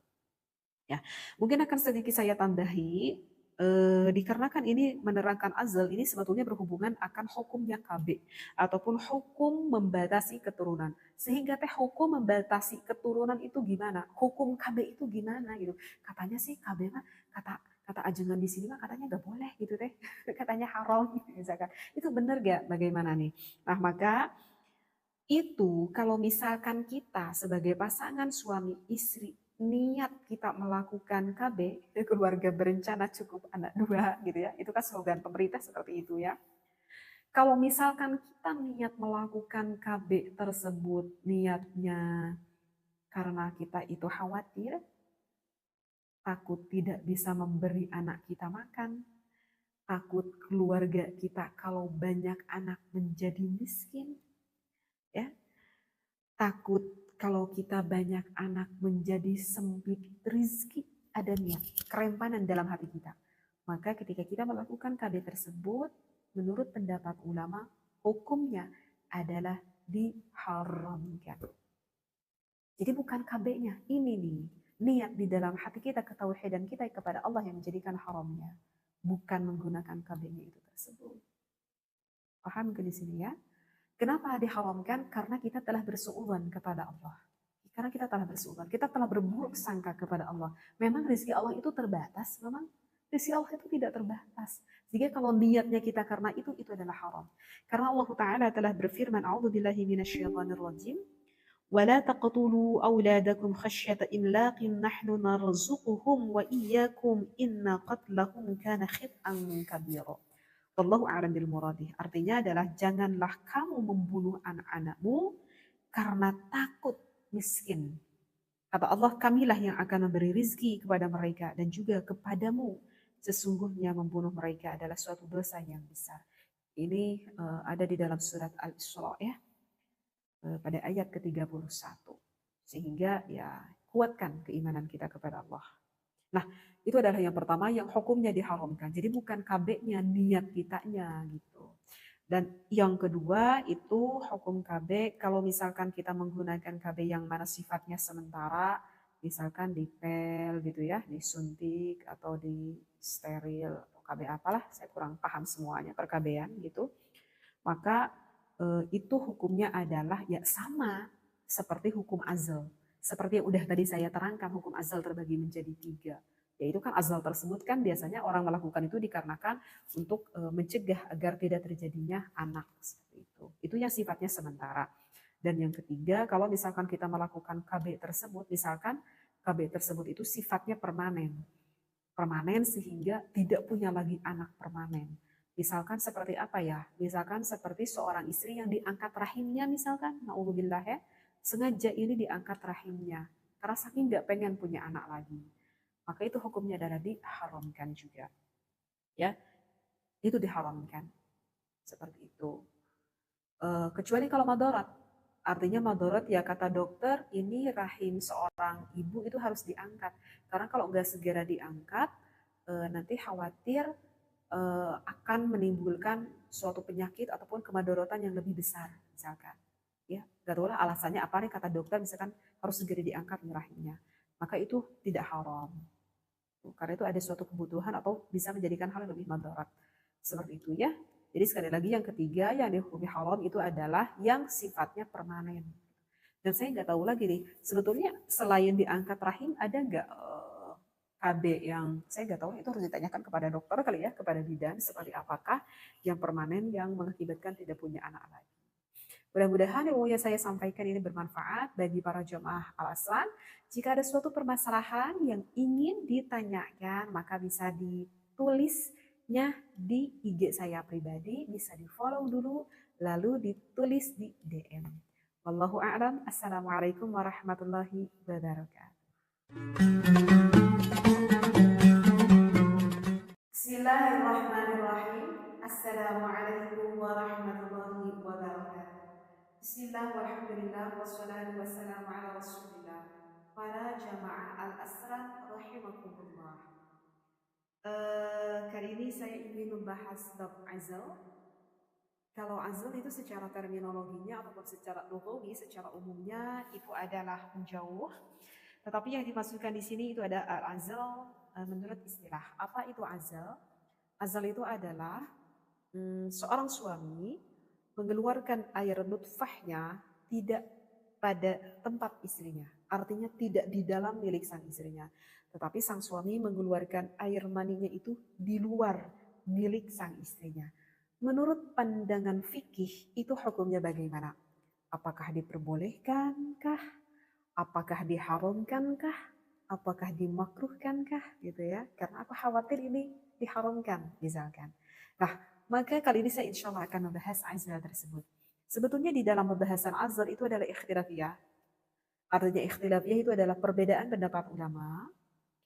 Hukum yang pertama, azal itu menghukuminya adalah jawaz. Artinya jawaz adalah diperbolehkan. Bahkan diperbolehkannya itu secara mutlak. Artinya diperbolehkan secara mutlak adalah bagi seorang suami melakukan azal tersebut, apakah sang istrinya ridho ataupun tidak ridho. Ya. Dan apakah sebelumnya sang istri ini tidak mengetahuinya sama sekali, tahu-tahu sang suami melakukan hal itu di luar. Ataupun sebelumnya sang suami, maksud saya sang istri mengetahuinya. Itu diperbolehkan secara mutlak. Apa yang menjadikan landasan ataupun dalil hukumnya diperbolehkan azal ini? Itu dikarenakan ada hadis dari baginda Nabi Muhammad SAW. Hadis ini yang disampaikan dari Jabir bin Abdullah. Kunna na'zilu wal Qur'anu yanzilu. Kami dulu itu pernah melakukan azal pada saat baginda Nabi Muhammad SAW dan turunlah ayat Al-Quran. Kemudian ada hadis yang kedua, Hadis ini diriwayatkan oleh Imam Muslim. Hadis ini mengatakan kunna na'ziru ala ahdi Rasulillah sallallahu alaihi wasallam faballagha dzalika Nabiyullah sallallahu alaihi wasallam falam yanhana. Jadi dalam hadis ini dikatakan kami dahulu tuh pernah melakukan azal. Dan ketika kami melakukan azal, berita ini sampai terdengar kepada telinganya baginda Nabi Muhammad sallallahu alaihi wasallam. Dan Nabi Muhammad tidak melarang kepada kami yang telah melakukan azal tersebut. Dan ini ada yang menjadikan landasan ataupun referensinya kenapa menghukumi jawaz boleh secara mutlak gitu. Karena memang pada alasannya kenapa jawaz secara mutlak, karena hak seorang istri itu adalah disenangkan kan oleh sang suaminya. Biasanya sang istri senang ketika melakukan berhubungan biologis dengan istrinya itu adalah ketika sang istri sudah mencapai inzal. Artinya inzal adalah mengeluarkan air nutfah milik sang istrinya. Kalau sang istri sudah mengeluarkan air nutfahnya, ya tentu sang istri sudah mendapatkan kesenangan tersebut. Itulah menjadikan alasan kenapa hukumnya jawaz, diperbolehkan. Yang penting pokoknya mas sang suami udah menyenangkan dulu deh istrinya.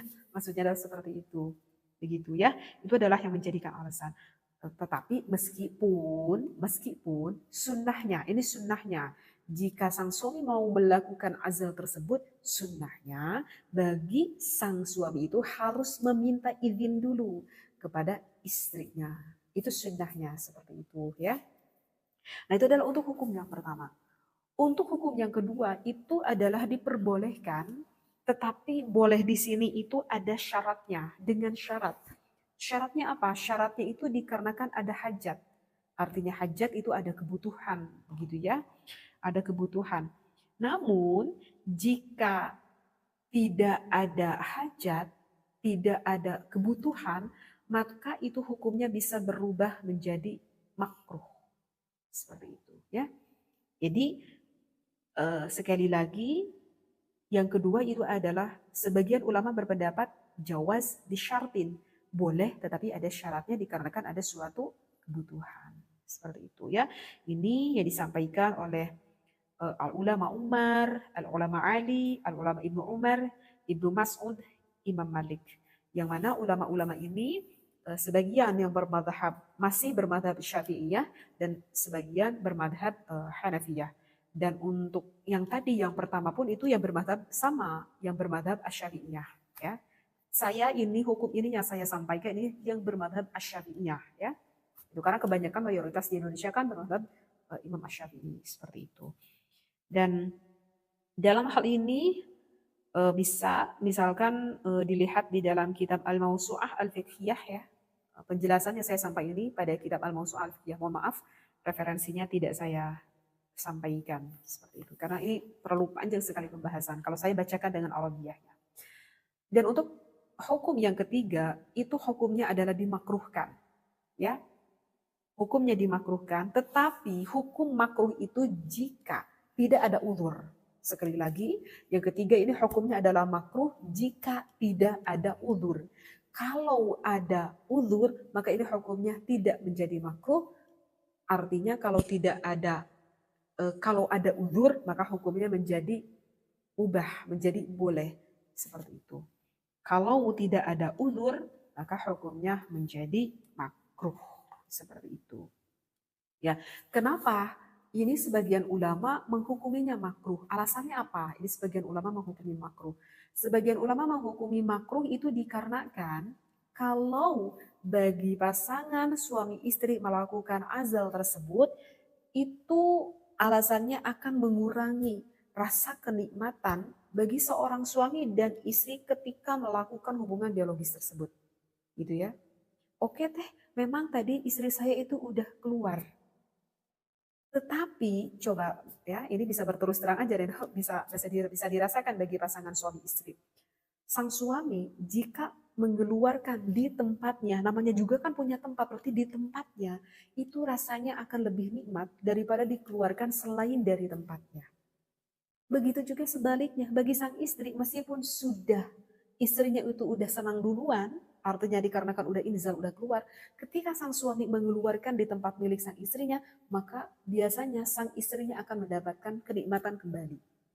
Nah, oleh karena itu ulama menghukumi makruh karena kasihan nanti suami dan istrinya mengurangi akan rasa kenikmatan tersebut. Itu adalah alasannya kenapa dimakruhkan. Dan alasan yang kedua kenapa dimakruhkan, karena kalau kita melakukan azal, berarti otomatis kita nggak bisa punya anak dong, gitu kan? Karena kan dikeluarkannya di luar. Sedangkan baginda Nabi Muhammad SAW menyuruh kepada umatnya lebih baik memperbanyak keturunan. Tanakahu, tanasalu, fa inni mukathirun bikumul umama yaumal qiyamah. Seperti itu. Itu adalah alasan kenapa ulama berpendapat hukumnya adalah makruh. Nah, bagaimana kalau misalkan melakukan azl itu dikarenakan ada uzur? Dikarenakan ada uzur. Maka uzur-uzur seperti apakah yang dimaksudkan di sini? Baik, uzur yang pertama di sini dikatakan dalam kitab ini adalah jika misalkan bagi pasangan suami istri tersebut kenapa melakukan azl ini dikarenakan pada saat ini aku berada di lingkungan non-muslim gitu ya. Misalkan sekarang aku berada di daerah yang mana semua tetanggaku itu non muslim. Sedangkan keluargaku di sini sendiri yang muslim. Misalkan aku tuh sebelumnya udah punya anak, misalkan 2. Dan anak-anakku sekarang udah pada besar. Kemungkinan keimanannya kuat, karena udah aku ajarkan. Gitu ya. Karena sebelumnya aku tinggal di daerah muslim. Karena ada suatu pekerjaan sehingga aku harus tinggal di sini. Dan sekarang aku tinggal di daerah non-muslim, misalkan. Jadi aku khawatir sekali kalau sekarang aku mengandung lagi, aku punya anak lagi, aku khawatir. Khawatirnya aku tidak bisa menerapkan keimanan yang kuat kepada anakku. Karena nanti anakku akan berkecimpung dengan teman-teman yang non-muslim.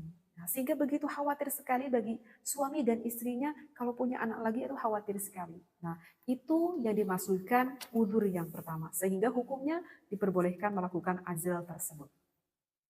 Yang kedua adalah seorang perempuan habasah hayat takut pengaruh perbudakan. Untuk yang kedua mungkin sekarang sudah tidak ada sehingga tidak perlu aku terangkan. Dan yang ketiga alasan uzur tersebut bagi seorang istri, misalkan seorang istri itu yang punya penyakit gitu. Kata dokter itu Bu, wayahna ibu tuh nggak boleh lagi punya anak. Karena kalau ibu punya anak lagi, kemungkinan penyakit yang sekarang ibu derita takut tertular ke jabang bayi yang ada di dalam rahim. Jadi lebih baik ibu nggak perlu hamil lagi. Sedangkan si ibu ini mau melakukan KB apapun itu nggak cocok. Udah pakai pil suntik, istilahnya KB apapun udah nggak cocok. Nggak ada lagi cara lain kecuali melakukan azal ini. Nah, maka itu hukumnya tidak apa-apa, menjadi diperbolehkan. Untuk uzur yang keempat itu adalah misalkan contohnya adalah seorang ibu, anak tuh masih kecil banget, masih menyusui. Ya, ini seorang ibu yang masih menyusui. Aku belum mau punya anak. Kenapa? Karena kalau aku mau punya anak, aku masih menyusui gitu. Karena kalau sekarang aku punya anak lagi, aku khawatir nanti gizinya akan mengurang gitu. Seperti karena kan kalau misalkan kita mengandung sedangkan kita lagi menyusui, maka kata bidan itu harus diberhentikan kita menyusuinya. Karena khawatir nanti bayi yang ada di dalam kandungan tersebut kurang gizinya gitu. Dan kebetulan sekali hal itu pun kejadian gitu, pernah kejadian sama saya dari anak kedua, ketiga itu kayak anak kembar karena jaraknya itu saking saking deket banget gitu. Saya masih menyusui anak saya baru 5 bulan, ternyata saya sudah mengandung lagi karena memang aku tidak di KB seperti itu. Dan memang betul apa yang disampaikan oleh bidan, katanya aku harus berhenti menyusui anakku yang kedua. Karena kalau aku meneruskan menyusui nanti khawatir anakku yang ketiga dalam kandungan ini kurang gizinya seperti itu. Oh, sedih sekali aku harus menghentikan menyusui anak yang kedua itu ya, diganti sama jadi anak sapi gitu ya. Jadi pakai susu formula seperti itu. Nah, maka itu tidak apa-apa jika merasa ibu khawatir, merasa kasihan, maka tidak apa-apa melakukan azal tersebut. Dan untuk uzur yang kelima itu adalah misalkan dikhawatirkan karena pada zaman sekarang itu semakin hari zaman ini waduh semakin rusak, maksiat sudah di mana-mana, bahkan orang melakukan maksiat sekarang sudah tidak malu-malu, sudah tidak ditutupi lagi. Aku khawatir sekali semakin banyak anak tidak bisa apa ya menerapkan anakku secara islami karena zamannya sudah semakin mengkhawatirkan. Nah, itu juga bisa menjadikan salah satu alasannya. Nah, itu adalah kelima uzur yang mana hukumnya bisa saja tidak menjadi makruh dikarenakan ada keuzuran tersebut. Ya, mungkin akan sedikit saya tambahi. Dikarenakan ini menerangkan azal ini sebetulnya berhubungan akan hukumnya KB ataupun hukum membatasi keturunan. Sehingga teh hukum membatasi keturunan itu gimana? Hukum KB itu gimana gitu? Katanya sih KB mah kata kata ajengan di sini mah katanya nggak boleh gitu teh. Katanya haram misalkan. Itu benar gak? Bagaimana nih? Nah, maka itu kalau misalkan kita sebagai pasangan suami istri niat kita melakukan KB, keluarga berencana cukup anak dua gitu ya, itu kan slogan pemerintah seperti itu ya. Kalau misalkan kita niat melakukan KB tersebut niatnya karena kita itu khawatir, takut tidak bisa memberi anak kita makan, takut keluarga kita kalau banyak anak menjadi miskin, ya, takut kalau kita banyak anak menjadi sempit rizki, ada niat, kerentanan dalam hati kita. Maka ketika kita melakukan KB tersebut, menurut pendapat ulama, hukumnya adalah diharamkan. Jadi bukan KB-nya, ini nih, niat di dalam hati kita, ketauhidan kita kepada Allah yang menjadikan haramnya. Bukan menggunakan KB-nya itu tersebut. Paham ke di sini ya? Kenapa diharamkan? Karena kita telah bersuudzon kepada Allah. Karena kita telah bersuudzon, kita telah berburuk sangka kepada Allah. Memang rezeki Allah itu terbatas, memang rezeki Allah itu tidak terbatas. Jika kalau niatnya kita karena itu adalah haram. Karena Allah Ta'ala telah berfirman, A'udzubillahi minasyaitonirrajim, ولا تقتلوا أولادكم خشية إملاق نحن نرزقهم وإياكم إن قتلهم كان خطأ كبيرا. Wallahu a'lam bil muradih. Artinya adalah janganlah kamu membunuh anak-anakmu karena takut miskin. Kata Allah, kamilah yang akan memberi rizki kepada mereka dan juga kepadamu. Sesungguhnya membunuh mereka adalah suatu dosa yang besar. Ini ada di dalam surat Al-Isra ya, pada ayat ke-31. Sehingga ya kuatkan keimanan kita kepada Allah. Nah, itu adalah yang pertama yang hukumnya diharamkan. Jadi bukan KB-nya, niat kitanya gitu. Dan yang kedua itu hukum KB kalau misalkan kita menggunakan KB yang mana sifatnya sementara, misalkan dipel gitu ya, disuntik atau di steril atau KB apalah, saya kurang paham semuanya perkabean gitu. Maka itu hukumnya adalah ya sama seperti hukum azal. Seperti yang udah tadi saya terangkan, hukum azal terbagi menjadi tiga. Yaitu kan azal tersebut kan biasanya orang melakukan itu dikarenakan untuk mencegah agar tidak terjadinya anak seperti itu. Itu yang sifatnya sementara. Dan yang ketiga, kalau misalkan kita melakukan KB tersebut, misalkan KB tersebut itu sifatnya permanen. Permanen sehingga tidak punya lagi anak permanen. Misalkan seperti apa ya? Misalkan seperti seorang istri yang diangkat rahimnya misalkan, na'udzubillah ya, sengaja ini diangkat rahimnya. Karena saking nggak pengen punya anak lagi. Maka itu hukumnya adalah diharamkan juga. Ya, itu diharamkan.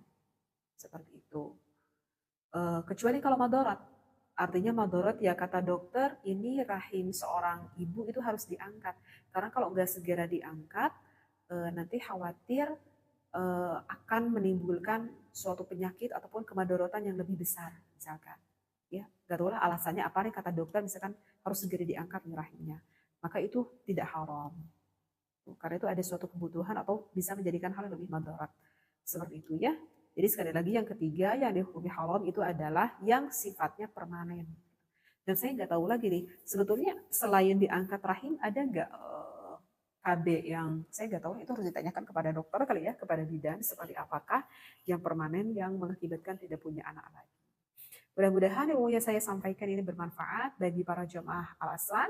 Jika ada suatu permasalahan yang ingin ditanyakan, maka bisa ditulisnya di IG saya pribadi, bisa di-follow dulu, lalu ditulis di DM. Wallahu a'lam. Assalamualaikum warahmatullahi wabarakatuh. Bismillahirrahmanirrahim. Assalamualaikum warahmatullahi wabarakatuh. Bismillah, walhamdulillah, wassalatu wassalamu ala rasulillah. Para jamaah al-asran rahimakumullah. Kali ini saya ingin membahas bab azal. Kalau azal itu secara terminologinya ataupun secara lughawi, secara umumnya itu adalah menjauh. Tetapi yang dimaksudkan di sini itu ada al-azal menurut istilah. Apa itu azal? Azal itu adalah seorang suami mengeluarkan air nutfahnya tidak pada tempat istrinya. Artinya tidak di dalam milik sang istrinya. Tetapi sang suami mengeluarkan air maninya itu di luar milik sang istrinya. Menurut pandangan fikih itu hukumnya bagaimana? Apakah diperbolehkankah? Apakah diharamkankah? Apakah dimakruhkankah? Gitu ya. Karena aku khawatir ini diharamkan misalkan. Nah, maka kali ini saya insya Allah akan membahas azal tersebut. Sebetulnya di dalam pembahasan azal itu adalah ikhtilafiyah. Artinya ikhtilafiyah itu adalah perbedaan pendapat ulama. Hukum yang pertama, azal itu menghukuminya adalah jawaz. Artinya jawaz adalah diperbolehkan. Bahkan diperbolehkannya itu secara mutlak. Artinya diperbolehkan secara mutlak adalah bagi seorang suami melakukan azal tersebut, apakah sang istrinya ridho ataupun tidak ridho. Ya. Dan apakah sebelumnya sang istri ini tidak mengetahuinya sama sekali, tahu-tahu sang suami melakukan hal itu di luar. Ataupun sebelumnya sang suami, maksud saya sang istri mengetahuinya. Itu diperbolehkan secara mutlak. Apa yang menjadikan landasan ataupun dalil hukumnya diperbolehkan azal ini? Itu dikarenakan ada hadis dari baginda Nabi Muhammad SAW. Hadis ini disampaikan dari Jabir bin Abdullah. Kunna na'zilu wal Qur'anu yanzilu. Kami dulu itu pernah melakukan azal pada saat baginda Nabi Muhammad SAW dan turunlah ayat Al-Quran. Kemudian ada hadis yang kedua. Hadis ini diriwayatkan oleh Imam Muslim. Hadis ini mengatakan kunna na'zilu ala ahdi Rasulillah sallallahu alaihi wasallam فَبَلَّغَ ذَلِكَ نَبِيَ اللَّهِ صَلَى اللَّهُ عَلَيْهِ وَسَلَّمْ فَلَمْ يَنْهَنَا. Jadi dalam hadis ini dikatakan kami dahulu tuh pernah melakukan azal. Dan ketika kami melakukan azal, berita ini sampai terdengar kepada telinganya baginda Nabi Muhammad SAW. Dan Nabi Muhammad tidak melarang kepada kami yang telah melakukan azal tersebut. Dan ini ada yang menjadikan landasan ataupun referensinya kenapa menghukumi jawaz boleh secara mutlak gitu. Karena memang pada alasannya kenapa jawaz secara mutlak, karena hak seorang istri itu adalah disenangkan kan oleh sang suaminya. Biasanya sang istri senang ketika melakukan berhubungan biologis dengan istrinya itu adalah ketika sang istri sudah mencapai inzal. Artinya inzal adalah mengeluarkan air nutfah milik sang istrinya. Kalau sang istri sudah mengeluarkan air nutfahnya, ya tentu sang istri sudah mendapatkan kesenangan tersebut.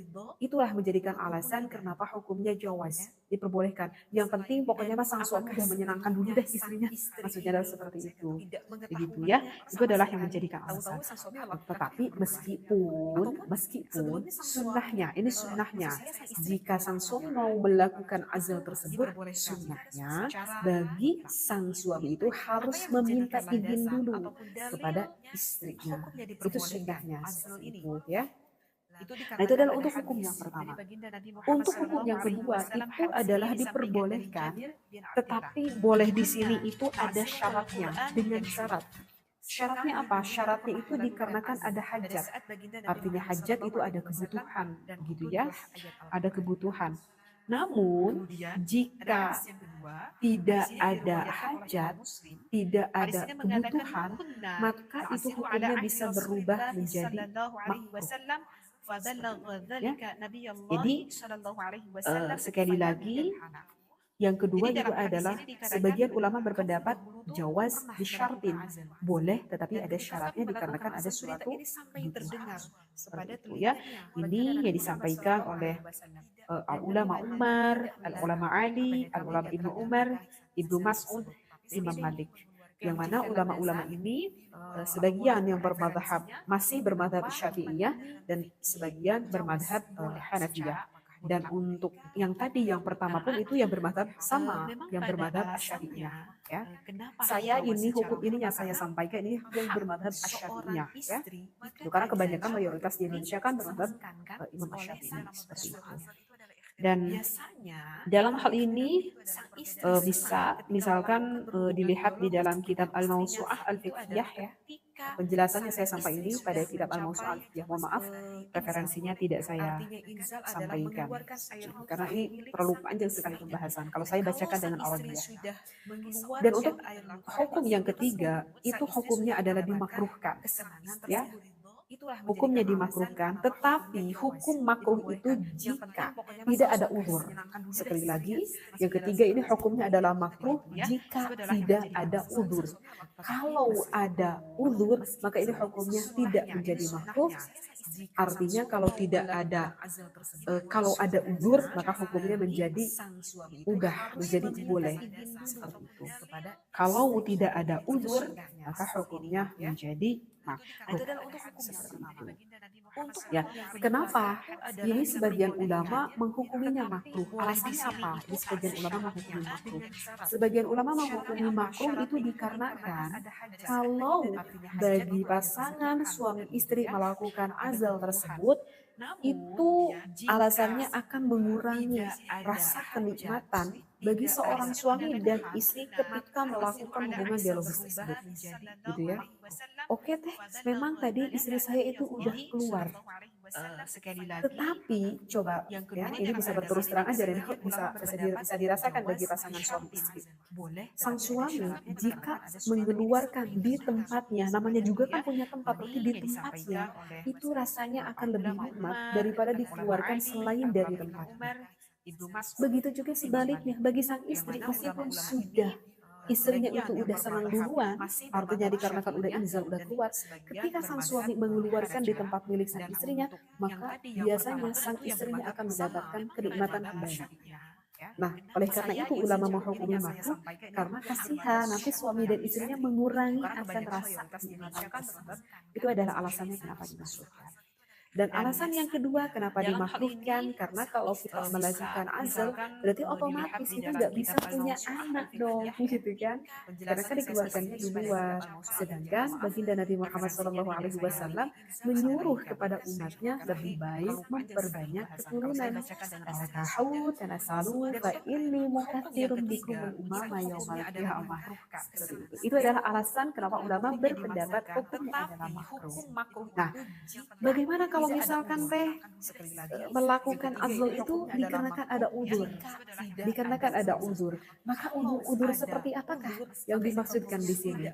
Baik, uzur yang pertama di sini dikatakan dalam kitab ini adalah jika misalkan bagi pasangan suami istri tersebut kenapa melakukan azal ini dikarenakan pada saat ini aku berada di lingkungan non muslim, gitu ya. Misalkan sekarang aku berada di daerah yang mana semua tetanggaku itu non muslim, sedangkan keluargaku di sini sendiri yang muslim. Misalkan aku tuh sebelumnya udah punya anak, misalkan 2, dan anak-anakku sekarang udah pada besar, kemungkinan keimanannya kuat karena udah aku ajarkan, gitu ya. Karena sebelumnya aku tinggal di daerah muslim, karena ada suatu pekerjaan sehingga aku harus tinggal di sini, dan sekarang aku tinggal di daerah non muslim, misalkan. Jadi aku khawatir sekali kalau sekarang aku mengandung lagi, aku punya anak lagi, aku khawatirnya aku tidak bisa menerapkan keimanan yang kuat kepada anakku, karena nanti anakku akan berkecimpung dengan teman-teman yang non muslim, sehingga begitu khawatir sekali bagi suami dan istrinya kalau punya anak lagi, itu khawatir sekali. Nah, itu yang dimaksudkan uzur yang pertama, sehingga hukumnya diperbolehkan melakukan azal tersebut. Yang kedua adalah seorang perempuan hamdasahaya takut pengaruh perbudakan. Untuk yang kedua mungkin sekarang sudah tidak ada sehingga tidak perlu aku terangkan. Dan yang ketiga alasan uzur tersebut bagi seorang istri, misalkan seorang istri itu yang punya penyakit, gitu. Kata dokter itu Bu Wayahna ibu tuh nggak boleh lagi punya anak, karena kalau ibu punya anak lagi kemungkinan penyakit yang sekarang ibu derita aku tertular ke jabang bayi yang ada di dalam rahimnya, jadi biasanya juga perlu hamil. Sedangkan si ibu ini mau melakukan KB apapun itu nggak cocok, udah pakai pil suntik, istilahnya pokoknya KB apapun udah gak cocok, gak ada lagi cara lain kecuali melakukan azal ini. Nah, maka itu hukumnya tidak apa-apa, jadi diperbolehkan. Untuk uzur yang keempat itu adalah misalkan contohnya adalah seorang ibu, anak tuh masih kecil banget, masih menyusui. Ya, ini seorang ibu yang masih menyusui. Aku belum mau punya anak. Kenapa? Karena kalau aku mau punya anak, aku lagi masih menyusui gitu. Karena kalau sekarang aku punya anak lagi, aku khawatir nanti gizinya akan mengurang gitu. Seperti karena kan kalau misalkan kita mengandung sedangkan kita lagi menyusui, maka kata bidan itu harus diberhentikan kita menyusuinya karena khawatir nanti bayi yang ada di dalam kandungan tersebut kurang gizinya gitu. Dan kebetulan sekali hal itu pun kejadian gitu, pernah kejadian sama saya dari anak kedua ketiga itu kayak anak kembar karena jaraknya itu saking deket banget gitu. Saya masih menyusui anak saya baru 5 bulan, ternyata saya sudah mengandung lagi karena memang aku tidak di KB seperti itu. Dan memang betul apa yang disampaikan oleh bidan, katanya aku harus berhenti menyusui anakku yang kedua. Karena kalau aku meneruskan menyusui nanti khawatir anakku yang ketiga dalam kandungan ini kurang gizinya seperti itu. Oh, sedih sekali aku harus menghentikan menyusui anak yang kedua itu ya, diganti sama jadi anak sapi gitu ya. Jadi pakai susu formula seperti itu. Nah, maka itu tidak apa-apa jika merasa ibu khawatir, merasa kasihan, tidak melakukan azal tersebut. Dan untuk uzur yang kelima itu adalah misalkan dikhawatirkan karena pada zaman sekarang itu semakin hari zaman ini waduh semakin rusak, maksiat sudah di mana-mana, bahkan orang melakukan maksiat sekarang sudah tidak malu-malu, sudah tidak ditutupi lagi. Aku khawatir sekali semakin banyak anak tidak bisa menerapkan anakku secara islami karena zaman yang semakin mengkhawatirkan. Itu juga bisa menjadikan salah satu alasannya. Nah, itu adalah kelima uzur yang mana hukumnya bisa saja tidak menjadi masuk dikarenakan ada keuzuran tersebut. Ya, mungkin akan sedikit saya tambahi, dikarenakan ini menerangkan azal ini sebetulnya berhubungan akan hukumnya KB ataupun hukum membatasi keturunan. Sehingga teh hukum membatasi keturunan itu gimana? Hukum KB itu gimana gitu? Katanya sih KB kan kata ajunan di sini katanya nggak boleh gitu teh, katanya haram misalkan. Itu benar gak? Bagaimana nih? Nah, maka itu kalau misalkan kita sebagai pasangan suami istri niat kita melakukan KB, keluarga berencana cukup anak dua gitu ya, itu kan slogan pemerintah seperti itu ya. Kalau misalkan kita niat melakukan KB tersebut niatnya karena kita itu khawatir takut tidak bisa memberi anak kita makan, takut keluarga kita kalau banyak anak menjadi miskin, ya, takut kalau kita banyak anak menjadi sempit rezeki adanya kerentanan dalam hati kita. Maka ketika kita melakukan KB tersebut, menurut pendapat ulama, hukumnya adalah diharamkan. Jadi bukan KB-nya, ini niat di dalam hati kita, ketauhidan kita kepada Allah yang menjadikan haram, bukan menggunakan KB. Paham itu di sini ya? Kenapa diharamkan? Karena kita telah bersuudzon kepada Allah. Karena kita telah bersuudzon, kita telah berburuk sangka kepada Allah. Memang rezeki Allah itu terbatas, memang rezeki Allah itu tidak terbatas. Jadi kalau niatnya kita karena itu adalah haram. Karena Allah Ta'ala telah berfirman, A'udzubillahi minasyaitonir rajim, wa la taqtulu auladakum khasyata imlaqin nahnu narzuquhum wa iyyakum inna qatlahum kana khit'an kabira. Wallahu a'lam bil murad. Artinya adalah janganlah kamu membunuh anak-anakmu karena takut miskin. Kata Allah, kamilah yang akan memberi rizki kepada mereka dan juga kepadamu. Sesungguhnya membunuh mereka adalah suatu dosa yang besar.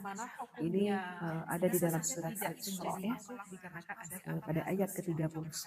Ya, sehingga ya, kuatkan keimanan kita kepada Allah. Nah, itu adalah yang pertama yang hukumnya diharamkan. Jadi bukan KB-nya, niat kitanya.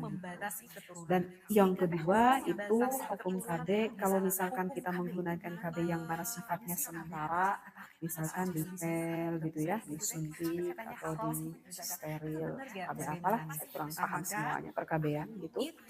Maka itu hukumnya adalah ya sama seperti hukum azal. Seperti yang udah tadi saya terangkan, hukum azal terbagi menjadi 3. Yaitu kan azal tersebut kan biasanya orang melakukan itu dikarenakan untuk mencegah agar tidak terjadinya anak. Itu yang sifatnya sementara. Dan yang ketiga, kalau misalkan kita melakukan KB tersebut, misalkan KB tersebut itu sifatnya permanen. Permanen sehingga tidak punya lagi anak permanen. Misalkan seperti apa ya? Misalkan seperti seorang istri yang diangkat rahimnya misalkan, ma'udzubillah ya, sengaja ini diangkat rahimnya. Karena saking nggak pengen punya anak lagi.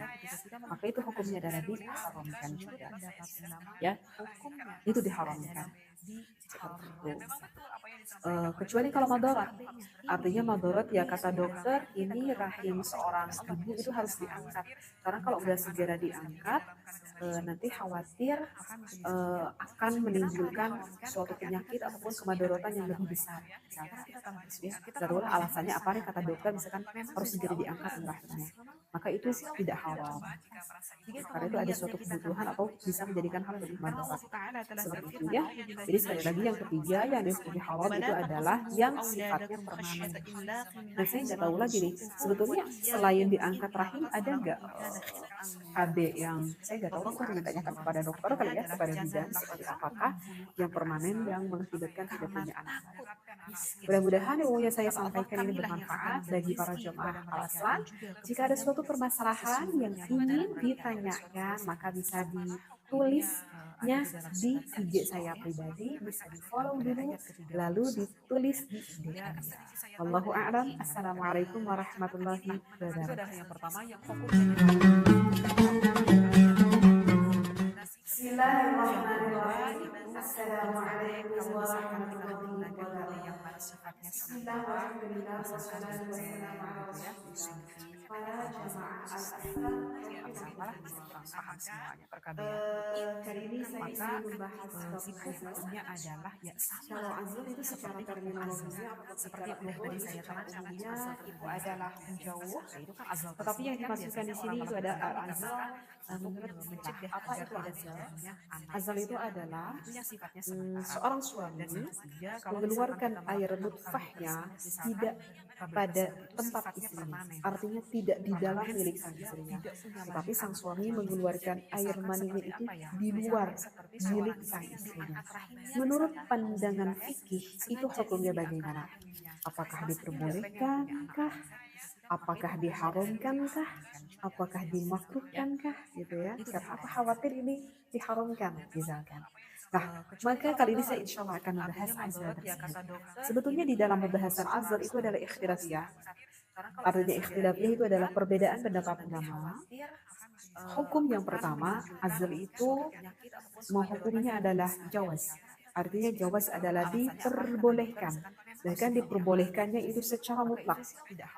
Artinya diperbolehkan secara mutlak adalah bagi seorang suami melakukan azal tersebut, apakah sang istrinya ridho ataupun tidak ridho. Ya. Dan apakah sebelumnya sang istri ini tidak mengetahuinya sama sekali, tahu-tahu sang suami melakukan hal itu di luar, ataupun sebelumnya sang suami, maksud saya sang istri mengetahuinya, itu diperbolehkan secara mutlak. Apa yang menjadikan landasan ataupun dalil hukumnya diperbolehkan azal ini? Itu dikarenakan ada hadis dari baginda Nabi Muhammad SAW. Hadis ini disampaikan dari Jabir bin Abdullah. Kunna na'zilu wal Qur'anu yanzilu. Kami dulu itu pernah melakukan azan pada saat baginda Nabi Muhammad SAW dan turunlah ayat Al-Quran. Kemudian ada hadis yang kedua. Hadis ini diriwayatkan oleh Imam Muslim. Hadis ini mengatakan kunna na'zilu ala ahdi Rasulillah sallallahu alaihi wasallam fadallagha dzalika Nabiyullah sallallahu alaihi wasallam falam yanhana. Jadi dalam hadis ini dikatakan kami dahulu tuh pernah melakukan azan. Dan ketika kami melakukan azan, berita ini sampai terdengar kepada telinganya baginda Nabi Muhammad SAW. Dan Nabi Muhammad tidak melarang kepada kami yang telah melakukan azan tersebut. Dan ini ada yang menjadikan landasan ataupun referensinya Kenapa menghukumi jawaz, boleh secara mutlak gitu. Karena memang pada alasannya kenapa jawaz secara mutlak, karena hak seorang istri itu adalah disenangkan kan oleh sang suaminya. Biasanya sang istri senang ketika melakukan berhubungan biologis dengan istrinya itu adalah ketika sang istri sudah mencapai inzal. Artinya inzal adalah mengeluarkan air nutfah milik sang istrinya. Kalau sang istri sudah mengeluarkan air nutfahnya, ya tentu sang istri sudah mendapatkan kesenangan tersebut. Itulah menjadikan alasan kenapa hukumnya jawaz, diperbolehkan. Yang penting pokoknya mas sang suami sudah menyenangkan dulu deh istrinya. Maksudnya adalah seperti itu. Begitu ya. Itu adalah yang menjadikan alasan. Tetapi meskipun sunnahnya, ini sunnahnya, jika sang suami mau melakukan azal tersebut, sunnahnya bagi sang suami itu harus meminta izin dulu kepada istrinya. Itu sunnahnya seperti itu ya. Nah itu adalah untuk hukum yang pertama. Untuk hukum yang kedua itu adalah diperbolehkan, tetapi boleh di sini itu ada syaratnya, dengan syarat. Syaratnya apa? Syaratnya itu dikarenakan ada hajat. Artinya hajat itu ada kebutuhan, gitu ya. Ada kebutuhan. Namun jika tidak ada hajat, tidak ada kebutuhan, maka itu hukumnya bisa berubah menjadi makruh. Ya. Jadi sekali lagi yang kedua itu adalah sebagian ulama berpendapat jawaz disyartin, boleh tetapi ada syaratnya dikarenakan ada suatu kebutuhan. Seperti itu ya. Ini yang disampaikan oleh al-ulama Umar, al-ulama Ali, al-ulama Ibnu Umar, Ibnu Mas'ud, Imam Malik. Yang mana ulama-ulama ini sebagian yang bermadhab masih bermadhab Syafi'iyah dan sebagian bermadhab Hanafiyah. Dan untuk yang tadi yang pertama pun itu yang bermadhab sama, yang bermadhab Asy-Syafi'iyah ya. Saya ini hukum ini yang saya sampaikan ini yang bermadhab Asy-Syafi'iyah ya. Itu karena kebanyakan mayoritas di Indonesia kan bermadhab Imam Asy-Syafi'i seperti itu. Dan dalam hal ini bisa misalkan dilihat di dalam kitab Al-Mawsu'ah Al-Fiqhiyah ya. Penjelasannya saya sampaikan ini pada kitab Al-Mawsu'ah Al-Fiqhiyah. Mohon maaf referensinya tidak saya sampaikan karena ini terlalu panjang sekali pembahasan. Kalau saya bacakan dengan Arabia. Dan untuk hukum yang ketiga itu hukumnya adalah dimakruhkan. Ya. Hukumnya dimakruhkan, tetapi hukum makruh itu jika tidak ada uzur. Sekali lagi, yang ketiga ini hukumnya adalah makruh jika tidak ada uzur. Kalau ada uzur, maka ini hukumnya tidak menjadi makruh. Artinya kalau tidak ada, kalau ada uzur, maka hukumnya menjadi ubah, menjadi boleh. Seperti itu. Kalau tidak ada uzur, maka hukumnya menjadi makruh. Ya, kenapa? Ini sebagian ulama menghukuminya makruh. Alasannya apa? Ini sebagian ulama menghukumi makruh. Sebagian ulama menghukumi makruh itu dikarenakan kalau bagi pasangan suami istri melakukan azal tersebut, itu alasannya akan mengurangi rasa kenikmatan bagi seorang suami dan istri ketika melakukan hubungan biologis tersebut, gitu ya. Oke teh, memang tadi istri saya itu udah keluar, tetapi coba ya, ini bisa berterus terang aja dan bisa dirasakan bagi pasangan suami istri. Sang suami jika mengeluarkan di tempatnya, namanya juga kan punya tempat, tapi di tempatnya itu rasanya akan lebih nikmat daripada dikeluarkan selain dari tempatnya. Begitu juga sebaliknya bagi sang istri, meskipun sudah istrinya itu udah senang duluan, artinya dikarenakan udah inzal, udah keluar, ketika sang suami mengeluarkan di tempat milik sang istrinya, maka biasanya sang istrinya akan mendapatkan kenikmatan kembali. Nah, oleh karena itu ulama menghukumi makruh karena kasihan nanti suami dan istrinya mengurangi akan rasa kenikmatan tersebut. Itu adalah alasannya kenapa dimakruhkan. Dan alasan yang kedua kenapa dimakruhkan, karena kalau kita melakukan azal berarti otomatis itu nggak bisa punya anak dong, gitu kan? Karena kan dikeluarkannya di luar. Sedangkan baginda Nabi Muhammad SAW menyuruh kepada umatnya lebih baik memperbanyak keturunan. Tanakahu, tanasalu, fa inni mukatsirun bikumul umama yaumal qiyamah.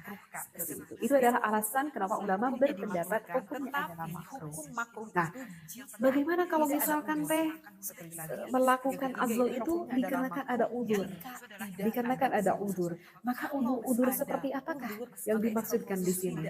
Baik, udur yang pertama di sini dikatakan dalam kitab ini adalah jika misalkan bagi pasangan suami istri tersebut kenapa melakukan azal ini dikarenakan pada saat ini aku berada di lingkungan non muslim, gitu ya. Misalkan sekarang aku berada di daerah yang mana semua tetanggaku itu non muslim, sedangkan keluargaku di sini sendiri yang muslim. Misalkan aku tuh sebelumnya udah punya anak, misalkan 2, dan anak-anakku sekarang udah pada besar, kemungkinan keimanannya kuat karena udah aku ajarkan, gitu ya. Karena sebelumnya aku tinggal di daerah muslim, karena ada suatu pekerjaan sehingga aku harus tinggal di sini, dan sekarang aku tinggal di daerah non muslim, misalkan. Jadi aku khawatir sekali kalau sekarang aku mengandung lagi, aku punya anak lagi, aku khawatir. Khawatirnya aku tidak bisa menerapkan keimanan yang kuat kepada anakku, karena nanti anakku akan berkecimpung dengan teman-teman yang non muslim. Sehingga begitu khawatir sekali bagi suami dan istrinya kalau punya anak lagi, itu khawatir sekali. Nah, itu yang dimaksudkan udur yang pertama, sehingga hukumnya diperbolehkan melakukan azal tersebut. Yang kedua adalah seorang perempuan habdasahaya takut pengaruh perbudakan. Untuk yang kedua mungkin sekarang sudah tidak ada sehingga tidak perlu aku terangkan. Dan yang ketiga alasan udur tersebut bagi seorang istri, misalkan seorang istri itu yang punya penyakit, gitu. Kata dokter itu Bu Wayahna ibu tuh nggak boleh lagi punya anak, karena kalau ibu punya anak lagi kemungkinan penyakit yang sekarang ibu derita aku tertular ke jabang bayi yang ada di dalam rahim, jadi lebih baik sudah perlu hamil lagi. Sedangkan si ibu ini mau melakukan KB apapun itu nggak cocok, sudah pakai pil suntik, istilahnya KB apapun udah gak cocok, nggak ada lagi cara lain keluar kecuali melakukan azal ini. Nah, maka itu hukumnya tidak apa-apa, ya, jadi diperbolehkan. Untuk udur yang keempat itu adalah misalkan contohnya adalah seorang ibu anak tuh masih kecil banget, masih menyusui, ya, ini seorang ibu yang masih menyusui. Aku belum mau punya anak, kenapa? Karena kalau aku mau punya anak, aku lagi masih menyusui, gitu. Karena kalau sekarang aku punya anak lagi, aku khawatir nanti gizinya akan mengurang, gitu. Seperti karena kan kalau misalkan kita mengandung sedangkan kita lagi menyusui, maka kata bidan itu harus diberhentikan kita menyusuinya, karena khawatir nanti bayi yang ada di dalam kandungan tersebut kurang gizinya, gitu. Dan kebetulan sekali hal itu pun kejadian, gitu, pernah kejadian sama saya dari anak kedua ketiga itu kayak anak kembar, karena jaraknya itu saking deket banget, gitu. Saya masih menyusui anak saya baru 5 bulan, ternyata saya sudah mengandung lagi karena memang aku tidak di KB, seperti itu. Dan memang betul apa yang disampaikan oleh bidan, katanya aku harus berhenti menyusui anakku yang kedua, karena kalau aku meneruskan menyusui nanti khawatir anakku yang ketiga dalam kandungan ini kurang gizinya, seperti itu. Oh, sedih sekali aku harus menghentikan menyusui anak yang kedua itu, ya, diganti sama jadi anak sapi, ya, jadi pakai susu formula, seperti itu. Nah, maka itu tidak apa-apa jika merasa ibu khawatir, merasa kasihan, maka tidak apa-apa melakukan azal tersebut. Dan untuk udur yang kelima itu adalah misalkan dikhawatirkan karena pada zaman sekarang itu semakin hari zaman itu semakin dosa, maksiat sudah di mana-mana, bahkan orang melakukan maksiat sekarang sudah tidak malu-malu, sudah tidak ditutupi lagi. Aku khawatir sekali semakin banyak anak tidak bisa menerapkan anakku secara islami karena zaman sudah semakin mengkhawatirkan. Itu juga bisa menjadikan salah satu alasannya. Nah, itu adalah kelima udur yang mana hukumnya bisa saja tidak menjadi makruh dikarenakan ada keuduran tersebut. Ya, mungkin akan sedikit saya tambahi, dikarenakan ini menerapkan azal ini sebetulnya berhubungan akan hukum yang tabi ataupun hukum membatasi keturunan. Sehingga teh hukum membatasi keturunan itu gimana? Hukum KB itu gimana, gitu? Katanya sih KB kata ajunan di sini katanya gak boleh, gitu deh. Katanya haram, misalkan. Itu benar gak? Bagaimana nih? Nah, maka Itu kalau misalkan kita sebagai pasangan suami istri niat kita melakukan KB, itu keluarga berencana cukup anak dua gitu ya. Itu kan slogan pemerintah seperti itu ya. Kalau misalkan kita niat melakukan KB tersebut niatnya karena kita itu khawatir takut tidak bisa memberi anak kita makan, takut keluarga kita kalau banyak anak menjadi takut kalau kita banyak anak menjadi sempit rezeki adanya kerentanan dalam hati kita. Maka ketika kita melakukan KB tersebut, menurut pendapat ulama, hukumnya adalah diharamkan. Jadi bukan KB-nya, ini niat di dalam hati kita, ketauhidan kita kepada Allah yang menjadikan haramnya, bukan menggunakan KB. Paham itu di sini ya? Kenapa diharamkan? Karena kita telah bersuudzon kepada Allah. Karena kita telah bersuudzon, kita telah berburuk sangka kepada Allah. Memang rezeki Allah itu terbatas, memang rezeki Allah itu tidak terbatas. Jadi kalau niatnya kita karena itu adalah haram. Karena Allah Ta'ala telah berfirman, A'udzubillahi minasyaitonir rajim, wa la taqtulu auladakum khasyata imlaqin nahnu narzuquhum wa iyyakum inna qatlahum kana khit'an kabira. Wallahu a'lam bil murad. Artinya adalah janganlah kamu membunuh anak-anakmu karena takut miskin. Kata Allah, kamilah yang akan memberi rizki kepada mereka dan juga kepadamu. Sesungguhnya membunuh mereka adalah suatu dosa yang besar. Ini ada di dalam surat Al-Isra ya, pada ayat ke-31. Sehingga ya, kuatkan keinginan kita kepada Allah. Nah, itu adalah yang pertama yang hukumnya diharamkan. Jadi bukan KB-nya, niat kitanya. Dan yang kedua itu hukum KB kalau misalkan kita menggunakan KB yang mana sifatnya sementara, misalkan di pel gitu ya, disuntik atau di steril, KB apalah, saya kurang paham semuanya perkabean gitu. Maka itu hukumnya adalah ya sama seperti hukum azal. Seperti yang udah tadi saya terangkan, hukum azal terbagi menjadi tiga. Yaitu kan azal tersebut kan biasanya orang melakukan itu dikarenakan untuk mencegah agar tidak terjadinya anak. Itu yang sifatnya sementara. Dan yang ketiga, kalau misalkan kita melakukan KB tersebut, misalkan KB tersebut itu sifatnya permanen.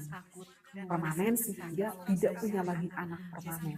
Misalkan seperti apa ya? Misalkan seperti seorang istri yang diangkat rahimnya misalkan, na'udzubillah ya, sengaja ini diangkat rahimnya karena saking nggak pengen punya anak lagi. Maka itu hukumnya adalah diharamkan juga. Ya, itu diharamkan. Seperti itu. Kecuali kalau madarat, artinya madarat ya kata dokter ini rahim seorang ibu itu harus diangkat karena kalau nggak segera diangkat nanti khawatir akan menimbulkan suatu penyakit ataupun kemadaratan yang lebih besar.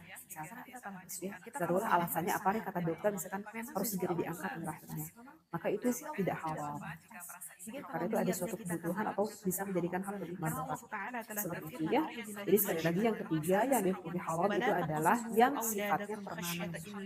Dan saya nggak tahu lagi nih sebetulnya selain diangkat rahim ada nggak KB yang saya nggak tahu, itu harus ditanyakan kepada dokter kali ya, kepada bidan seperti apakah yang permanen yang mengakibatkan tidak punya anak. Mudah-mudahan ilmu yang saya sampaikan ini bermanfaat bagi para jemaah Al-Aslan.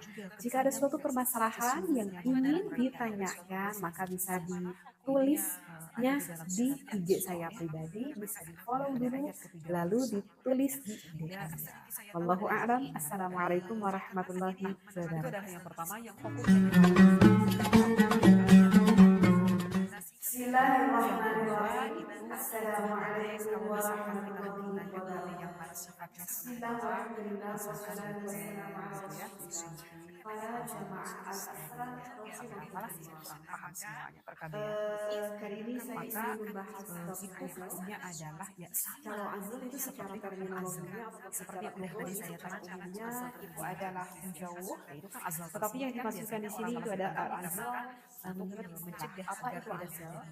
Azal itu adalah seorang suami mengeluarkan air nutfahnya tidak pada tempat istrinya, artinya tidak di dalam milik sang istrinya, tetapi sang suami mengeluarkan air maninya itu di luar milik sang istrinya. Menurut pandangan fikih, itu hukumnya bagaimana? Apakah diperbolehkankah? Apakah diharamkankah? Apakah dimakruhkankah? Gitu ya. Karena aku khawatir ini diharamkan misalkan. Nah, maka kali ini saya insya Allah akan membahas azal tersebut. Sebetulnya di dalam pembahasan azal itu adalah ikhtilafiyah. Artinya ikhtilafiyah itu adalah perbedaan pendapat ulama.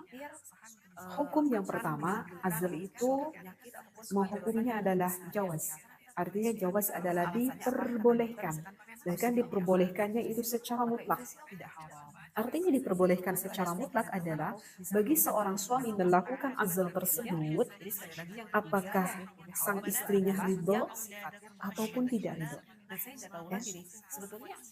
Dan apakah sebelumnya sang istri ini tidak mengetahuinya sama sekali, tahu-tahu sang suami melakukan hal itu di luar, ataupun sebelumnya sang suami, maksud saya sang istri mengetahuinya, itu diperbolehkan secara mutlak. Apa yang menjadikan landasan ataupun dalil hukumnya diperbolehkan azal ini? Itu dikarenakan ada hadis dari baginda Nabi Muhammad SAW. Hadis ini disampaikan dari Jabir bin Abdullah. Kunna na'zilu wal Qur'anu yanzilu. Kami dulu itu pernah melakukan azan pada saat baginda Nabi Muhammad SAW dan turunlah ayat Al-Quran. Kemudian ada hadis yang kedua. Hadis ini diriwayatkan oleh Imam Muslim. Hadis ini mengatakan kunna na'zilu ala ahdi Rasulillah sallallahu alaihi wasallam fadallagha dzalika Nabiyullah sallallahu alaihi wasallam falam yanhana. Jadi dalam hadis ini dikatakan kami dahulu tuh pernah melakukan azan. Dan ketika kami melakukan azan, berita ini sampai terdengar kepada telinganya baginda Nabi Muhammad SAW. Dan Nabi Muhammad tidak melarang kepada kami yang telah melakukan azan tersebut. Dan ini ada yang menjadikan landasan ataupun referensinya kenapa menghukumi jawaz boleh secara mutlak gitu. Karena memang pada alasannya kenapa jawaz secara mutlak, karena hak seorang istri itu adalah disenangkan kan oleh sang suaminya. Biasanya sang istri senang ketika melakukan berhubungan biologis dengan istrinya itu adalah ketika sang istri sudah mencapai inzal. Artinya inzal adalah mengeluarkan air nutfah milik sang istrinya. Kalau sang istri sudah mengeluarkan air nutfahnya, ya tentu sang istri sudah mendapatkan kesenangan tersebut. Itulah menjadikan alasan kenapa hukumnya jawaz, diperbolehkan. Yang penting pokoknya sang suami sudah menyenangkan dulu deh istrinya. Maksudnya adalah seperti itu. Begitu ya. Itu adalah yang menjadikan alasan. Tetapi meskipun sunnahnya, ini sunnahnya, jika sang suami mau melakukan azal tersebut, sunnahnya bagi sang suami itu harus meminta izin dulu kepada istrinya. Itu sunnahnya seperti itu ya. Nah, itu adalah untuk hukum yang pertama. Untuk hukum yang kedua itu adalah diperbolehkan, tetapi boleh di sini itu ada syaratnya, dengan syarat. Syaratnya apa? Syaratnya itu dikarenakan ada hajat. Artinya hajat itu ada kebutuhan, gitu ya. Ada kebutuhan. Namun, jika tidak ada hajat, tidak ada kebutuhan, maka itu hukumnya bisa berubah menjadi makruh. Ya. Jadi sekali lagi, yang kedua itu adalah sebagian ulama berpendapat jawaz bisyartin, boleh tetapi ada syaratnya dikarenakan ada suatu kebutuhan. Seperti itu ya. Ini yang disampaikan oleh ulama Umar, ulama Ali, ulama Ibnu Umar, Ibnu Mas'ud, Imam Malik. Yang mana ulama-ulama ini sebagian yang bermadhab masih bermadhab Syafi'iyah dan sebagian bermadhab Hanafiyah. Dan untuk yang tadi yang pertama pun itu yang bermadzhab sama, yang bermadzhab Asy-Syafi'iyah ya. Saya ini hukum ini yang saya sampaikan ini yang bermadzhab Asy-Syafi'iyah ya. Itu karena kebanyakan mayoritas di Indonesia kan bermadzhab Imam Asy-Syafi'i seperti itu. Dan dalam hal ini bisa misalkan dilihat di dalam kitab Al-Mawsu'ah Al-Fiqhiyah ya. Penjelasannya saya sampaikan ini pada kitab Al-Mawsu'ah Al-Fiqhiyah. Mohon maaf, referensinya tidak saya sampaikan. Karena ini terlalu panjang sekali pembahasan. Kalau saya bacakan dengan Arabiyah. Dan untuk hukum yang ketiga, itu hukumnya adalah dimakruhkan. Ya, hukumnya dimakruhkan, tetapi hukum makruh itu jika tidak ada uzur. Sekali lagi, yang ketiga ini hukumnya adalah makruh jika tidak ada uzur. Kalau ada uzur, maka ini hukumnya tidak menjadi makruh. Artinya kalau tidak ada kalau ada uzur, maka hukumnya menjadi ubah, menjadi boleh seperti itu.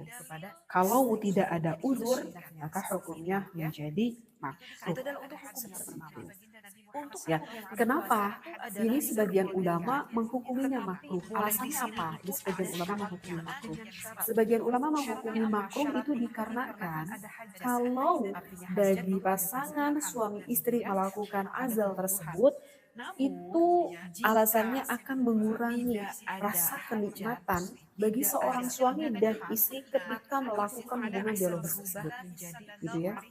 Oke teh, memang tadi istri saya itu udah keluar, tetapi coba ya, ini bisa berterus terang aja dan bisa dirasakan bagi pasangan suami istri. Sang suami jika mengeluarkan di tempatnya, namanya juga kan punya tempat, tapi di tempatnya itu rasanya akan lebih nikmat daripada dikeluarkan selain dari tempatnya.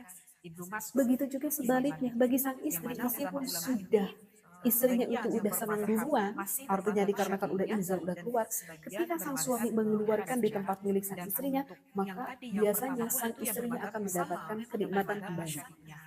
Nah, oleh karena itu ulama menghukumi makruh karena kasihan nanti suami dan istrinya mengurangi akan rasa kenikmatan tersebut. Itu adalah alasannya kenapa dimakruhkan. Dan alasan yang kedua kenapa dimakruhkan, karena kalau kita melakukan azal berarti otomatis itu nggak bisa punya anak dong, gitu kan? Karena kan dikeluarkannya di luar. Sedangkan baginda Nabi Muhammad SAW menyuruh kepada umatnya lebih baik memperbanyak keturunan. Tanakahu, tanasalu, fa inni mukatsirun bikumul umama yaumal qiyamah. Itu adalah alasan kenapa ulama berpendapat hukumnya adalah makruh. Nah, bagaimana kalau misalkan teh melakukan azal itu dikarenakan ada udzur, dikarenakan ada udzur, maka udzur seperti apakah yang dimaksudkan di sini? Baik, udzur yang pertama di sini dikatakan dalam kitab ini adalah jika misalkan bagi pasangan suami istri tersebut kenapa melakukan azal ini dikarenakan pada saat ini aku berada di lingkungan non muslim, gitu ya. Misalkan sekarang aku berada di daerah yang mana semua tetanggaku itu non muslim, sedangkan keluargaku di sini sendiri yang muslim. Misalkan aku tuh sebelumnya udah punya anak, misalkan 2, dan anak-anakku sekarang udah pada besar, kemungkinan keimanannya kuat karena udah aku ajarkan, gitu ya. Karena sebelumnya aku tinggal di daerah muslim, karena ada suatu pekerjaan sehingga aku harus tinggal di sini, dan sekarang aku tinggal di daerah non muslim, misalkan. Jadi aku khawatir sekali kalau sekarang aku mengandung lagi, aku punya anak lagi, aku khawatirnya aku tidak bisa menerapkan keimanan yang kuat kepada anakku, karena nanti anakku akan berkecimpung dengan teman-teman yang non muslim, sehingga begitu khawatir sekali bagi suami dan istrinya kalau punya anak lagi, itu khawatir sekali. Nah, itu yang dimaksudkan udzur yang pertama, sehingga hukumnya diperbolehkan melakukan azal tersebut. Yang kedua adalah seorang perempuan habasah hayat takut pengaruh perbudakan. Untuk yang kedua mungkin sekarang sudah tidak ada sehingga tidak perlu aku terangkan. Dan yang ketiga alasan udzur tersebut bagi seorang istri, misalkan seorang istri itu yang punya penyakit, gitu. Kata dokter itu Bu Wayahna ibu tuh nggak boleh lagi punya anak, karena kalau ibu punya anak lagi kemungkinan penyakit yang sekarang ibu derita takut tertular ke jabang bayi yang ada di dalam rahimnya, jadi lebih baik sudah perlu hamil lagi. Sedangkan si ibu ini mau melakukan KB apapun itu nggak cocok, sudah pakai pil suntik, istilahnya pokoknya KB apapun udah gak cocok, gak ada lagi cara lain keluar kecuali melakukan azal ini. Nah, maka itu hukumnya tidak apa-apa, ya, jadi diperbolehkan. Untuk uzur yang keempat itu adalah misalkan contohnya adalah seorang ibu, anak tuh masih kecil banget, masih menyusui, ya, ini seorang ibu yang masih menyusui. Aku belum mau punya anak, kenapa? Karena kalau aku mau punya anak, aku ini lagi masih menyusui, gitu. Karena kalau sekarang aku punya anak lagi, aku khawatir nanti gizinya akan mengurang, gitu. Seperti karena kan kalau misalkan kita mengandung sedangkan kita lagi menyusui, maka kata bidan itu harus diberhentikan kita menyusuinya, karena khawatir nanti bayi yang ada di dalam kandungan tersebut kurang gizinya, gitu. Dan kebetulan sekali hal itu pun kejadian, gitu, pernah kejadian sama saya, dari anak kedua ketiga itu kayak anak kembar, karena jaraknya itu saking deket banget, gitu. Saya masih menyusui anak saya baru 5 bulan, ternyata saya sudah mengandung lagi, karena memang aku tidak di KB, seperti itu. Dan memang betul apa yang disampaikan oleh bidan, katanya aku harus berhenti menyusui anakku yang kedua, karena kalau aku meneruskan menyusui nanti khawatir anakku yang ketiga dalam kandungan ini kurang gizinya, seperti itu. Oh, sedih sekali aku harus menghentikan menyusui anak yang kedua itu, ya, diganti sama jadi anak sapi, gitu ya. Jadi pakai susu formula, seperti itu. Nah, maka itu tidak apa-apa jika merasa ibu khawatir, merasa kasihan, tidak melakukan azal tersebut. Dan untuk uzur yang kelima itu adalah misalkan dikhawatirkan karena pada zaman sekarang itu semakin hari zaman ini, waduh, semakin rusak, maksiat sudah di mana-mana, bahkan orang melakukan maksiat sekarang sudah tidak malu-malu, sudah tidak ditutupi lagi. Aku khawatir sekali semakin banyak anak tidak bisa menerapkan anakku secara islami karena zaman yang semakin mengkhawatirkan. Itu juga bisa menjadikan salah satu alasannya. Nah, itu adalah kelima uzur yang mana hukumnya bisa saja tidak menjadi makruh dikarenakan ada keuzuran tersebut.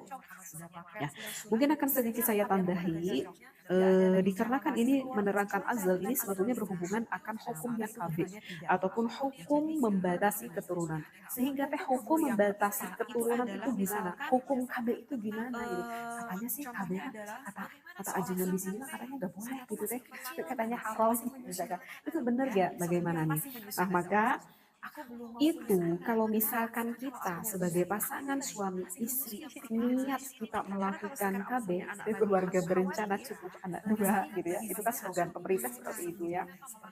Kalau misalkan kita niat melakukan KB tersebut niatnya karena kita itu khawatir, takut tidak bisa memberi anak kita makan, takut keluarga kita kalau banyak anak menjadi ya, takut kalau kita banyak anak menjadi sempit rezeki adanya, kerentanan dalam hati kita.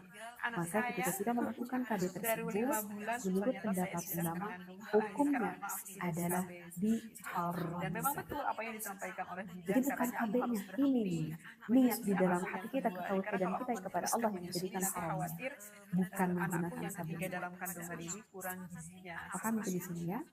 Kenapa diharamkan? Karena kita telah bersuudzon kepada Allah.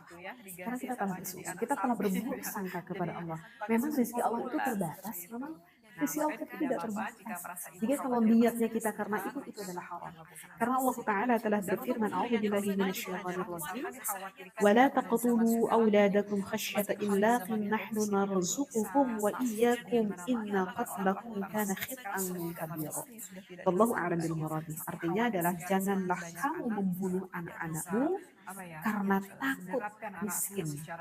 Kata Allah, kamilah yang akan memberi rizki kepada mereka dan juga kepadamu. Sesungguhnya membunuh mereka adalah suatu dosa yang besar. Ini ada di dalam surat Al-Isra, ya, pada ayat ke-31. Sehingga kuatkan keimanan kita kepada Allah. Nah, itu adalah yang pertama yang hukumnya diharamkan. Jadi bukan KB-nya, niat kitanya. Dan yang kedua itu hukum KB kalau misalkan kita menggunakan KB yang mana sifatnya sementara, misalkan di pel, gitu ya, disuntik atau di steril, KB apalah, saya kurang paham semuanya per-KB-an gitu. Maka itu hukumnya adalah ya sama seperti hukum azal azal. Seperti yang udah tadi saya terangkan, hukum azal terbagi menjadi 3. Yaitu kan azal tersebut kan biasanya orang melakukan itu dikarenakan untuk mencegah agar tidak terjadinya anak. Itu yang sifatnya sementara. Dan yang ketiga, kalau misalkan kita melakukan KB tersebut, misalkan KB tersebut itu sifatnya permanen. Permanen sehingga tidak punya lagi anak permanen. Misalkan seperti apa ya? Misalkan seperti seorang istri yang diangkat rahimnya misalkan, ma'udzubillah ya, sengaja ini diangkat rahimnya karena saking tidak pengen punya anak lagi. Maka itu hukumnya adalah diharamkan juga. Ya, itu diharamkan. Seperti itu. Kecuali kalau madorot, artinya madorot ya kata dokter ini rahim seorang ibu itu harus diangkat karena kalau udah segera diangkat nanti khawatir akan menimbulkan suatu penyakit ataupun kemadorotan yang lebih besar. Ya, darurat alasannya apa nih kata dokter misalkan harus segera diangkat rahimnya, maka itu tidak halal. Karena itu ada suatu kebutuhan atau bisa menjadikan hal lebih manfaat. Seperti itu ya. Jadi sekali lagi yang ketiga yang dihukumi halal itu adalah yang sifatnya permanen. Nah saya nggak tahu lagi nih, sebetulnya selain diangkat rahim ada nggak KB yang saya nggak tahu, aku harus tanyakan kepada dokter kali ya, kepada bidan seperti apakah yang permanen yang mengakibatkan tidak punya anak. Mudah-mudahan ilmu yang saya sampaikan ini bermanfaat bagi para jemaah alasan. Jika ada suatu permasalahan yang ingin ditanyakan, maka bisa ditulisnya di IG saya pribadi, bisa di follow dulu, lalu ditulis di IG. Allahu a'lam. Assalamualaikum warahmatullahi wabarakatuh. Yang pertama yang Bismillahirrahmanirrahim. Assalamualaikum warahmatullahi wabarakatuh. Yang pada sifatnya sementara, wassalatu wassalamu ala rasulillah. Para jamaah al-aslam paham semuanya perkabean. Kali ini saya ingin membahas hukumnya adalah ya sama azal itu secara terminologinya seperti yang tadi saya terangkan itu adalah menjauh, tetapi yang dimaksudkan di sini itu ada azal menurut mencegah apa itu azal? Azal itu adalah seorang suami mengeluarkan air nutfahnya tidak pada tempat istrinya, artinya tidak di dalam milik sang istrinya, tetapi sang suami mengeluarkan air maninya itu di luar milik sang istrinya. Menurut pandangan fikih itu hukumnya bagaimana? Apakah diperbolehkankah? Apakah diharamkankah? Apakah dimakruhkankah? Gitu ya. Karena apa khawatir ini diharamkan misalkan. Nah, maka kali ini saya insya Allah akan membahas azal tersebut. Sebetulnya di dalam pembahasan azal itu adalah ikhtilafiyah. Artinya ikhtilafiyah itu adalah perbedaan pendapat ulama. Hukum yang pertama, azal itu hukumnya adalah jawaz. Artinya jawaz adalah diperbolehkan. Bahkan diperbolehkannya itu secara mutlak. Artinya diperbolehkan secara mutlak adalah bagi seorang suami melakukan azal tersebut, apakah sang istrinya ridho ataupun tidak ridho. Ya. Dan apakah sebelumnya sang istri ini tidak mengetahuinya sama sekali, tahu-tahu sang suami melakukan hal itu di luar, ataupun sebelumnya sang suami, maksud saya sang istri mengetahuinya, itu diperbolehkan secara mutlak. Apa yang menjadikan landasan ataupun dalil hukumnya diperbolehkan azal ini? Itu dikarenakan ada hadis dari baginda Nabi Muhammad SAW. Hadis ini disampaikan dari Jabir bin Abdullah. Kunna na'zilu wal Qur'anu yanzilu. Kami dulu itu pernah melakukan azal pada saat baginda Nabi Muhammad SAW dan turunlah ayat Al-Quran. Kemudian ada hadis yang kedua. Hadis ini diriwayatkan oleh Imam Muslim. Hadis ini mengatakan kunna na'zilu ala ahdi Rasulillah sallallahu alaihi wasallam fadallagha dzalika Nabiyullah sallallahu alaihi wasallam falam yanhana. Jadi dalam hadis ini dikatakan kami dahulu tuh pernah melakukan azal. Dan ketika kami melakukan azal, berita ini sampai terdengar kepada telinganya baginda Nabi Muhammad SAW. Dan Nabi Muhammad tidak melarang kepada kami yang telah melakukan azal tersebut. Dan ini ada yang menjadikan landasan ataupun referensinya kenapa menghukumi jawaz boleh secara mutlak gitu. Karena memang pada alasannya kenapa jawab secara mutlak? Karena hak seorang istri itu adalah disenangkan kan oleh sang suaminya. Biasanya sang istri senang ketika melakukan berhubungan biologis dengan istrinya itu adalah ketika sang istri sudah mencapai inzal. Artinya inzal adalah mengeluarkan air nutfah milik sang istrinya. Kalau sang istri sudah mengeluarkan air nutfahnya, ya tentu sang istri sudah mendapatkan kesenangan tersebut. Itulah menjadikan alasan kenapa hukumnya jawaz, diperbolehkan. Yang penting pokoknya mas sang suami sudah menyenangkan dulu deh istrinya. Maksudnya adalah seperti itu. Begitu ya. Itu adalah yang menjadikan alasan. Tetapi meskipun sunnahnya, ini sunnahnya, jika sang suami mau melakukan azal tersebut, sunnahnya bagi sang suami itu harus meminta izin dulu kepada istrinya. Itu sunnahnya seperti itu ya. Nah itu adalah untuk hukum yang pertama. Untuk hukum yang kedua itu adalah diperbolehkan, tetapi boleh di sini itu ada syaratnya, dengan syarat. Syaratnya apa? Syaratnya itu dikarenakan ada hajat. Artinya hajat itu ada kebutuhan, gitu ya. Ada kebutuhan. Namun jika tidak ada hajat, tidak ada kebutuhan, maka itu hukumnya bisa berubah menjadi makruh. Ya. Jadi sekali lagi yang kedua itu adalah sebagian ulama berpendapat jawaz disyartin, boleh tetapi ada syaratnya dikarenakan ada suatu kebutuhan. Seperti itu ya. Ini yang disampaikan oleh ulama Umar, ulama Ali, ulama Ibnu Umar, Ibnu Mas'ud, Imam Malik.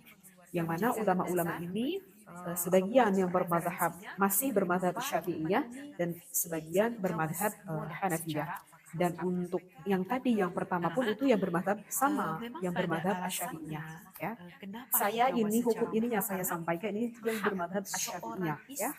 Itu karena kebanyakan mayoritas di Indonesia kan bermadhab Imam Asy-Syafi'i seperti itu. Dan dalam hal ini bisa misalkan dilihat di dalam kitab Al-Mawsu'ah Al-Fiqhiyah ya. Penjelasannya saya sampaikan ini pada kitab Al-Mawsu'ah Al-Fiqhiyah. Mohon maaf referensinya tidak saya sampaikan karena ini terlalu panjang sekali pembahasan kalau saya bacakan dengan Arabia. Dan untuk hukum yang ketiga itu hukumnya adalah dimakruhkan ya. Hukumnya dimakruhkan, tetapi hukum makruh itu jika tidak ada uzur. Sekali lagi, yang ketiga ini hukumnya adalah makruh jika tidak ada uzur. Kalau ada uzur, maka ini hukumnya tidak menjadi makruh. Artinya kalau tidak ada, kalau ada uzur, maka hukumnya menjadi ubah, menjadi boleh. Seperti itu. Kalau tidak ada uzur, maka hukumnya menjadi makruh. Ya, kenapa?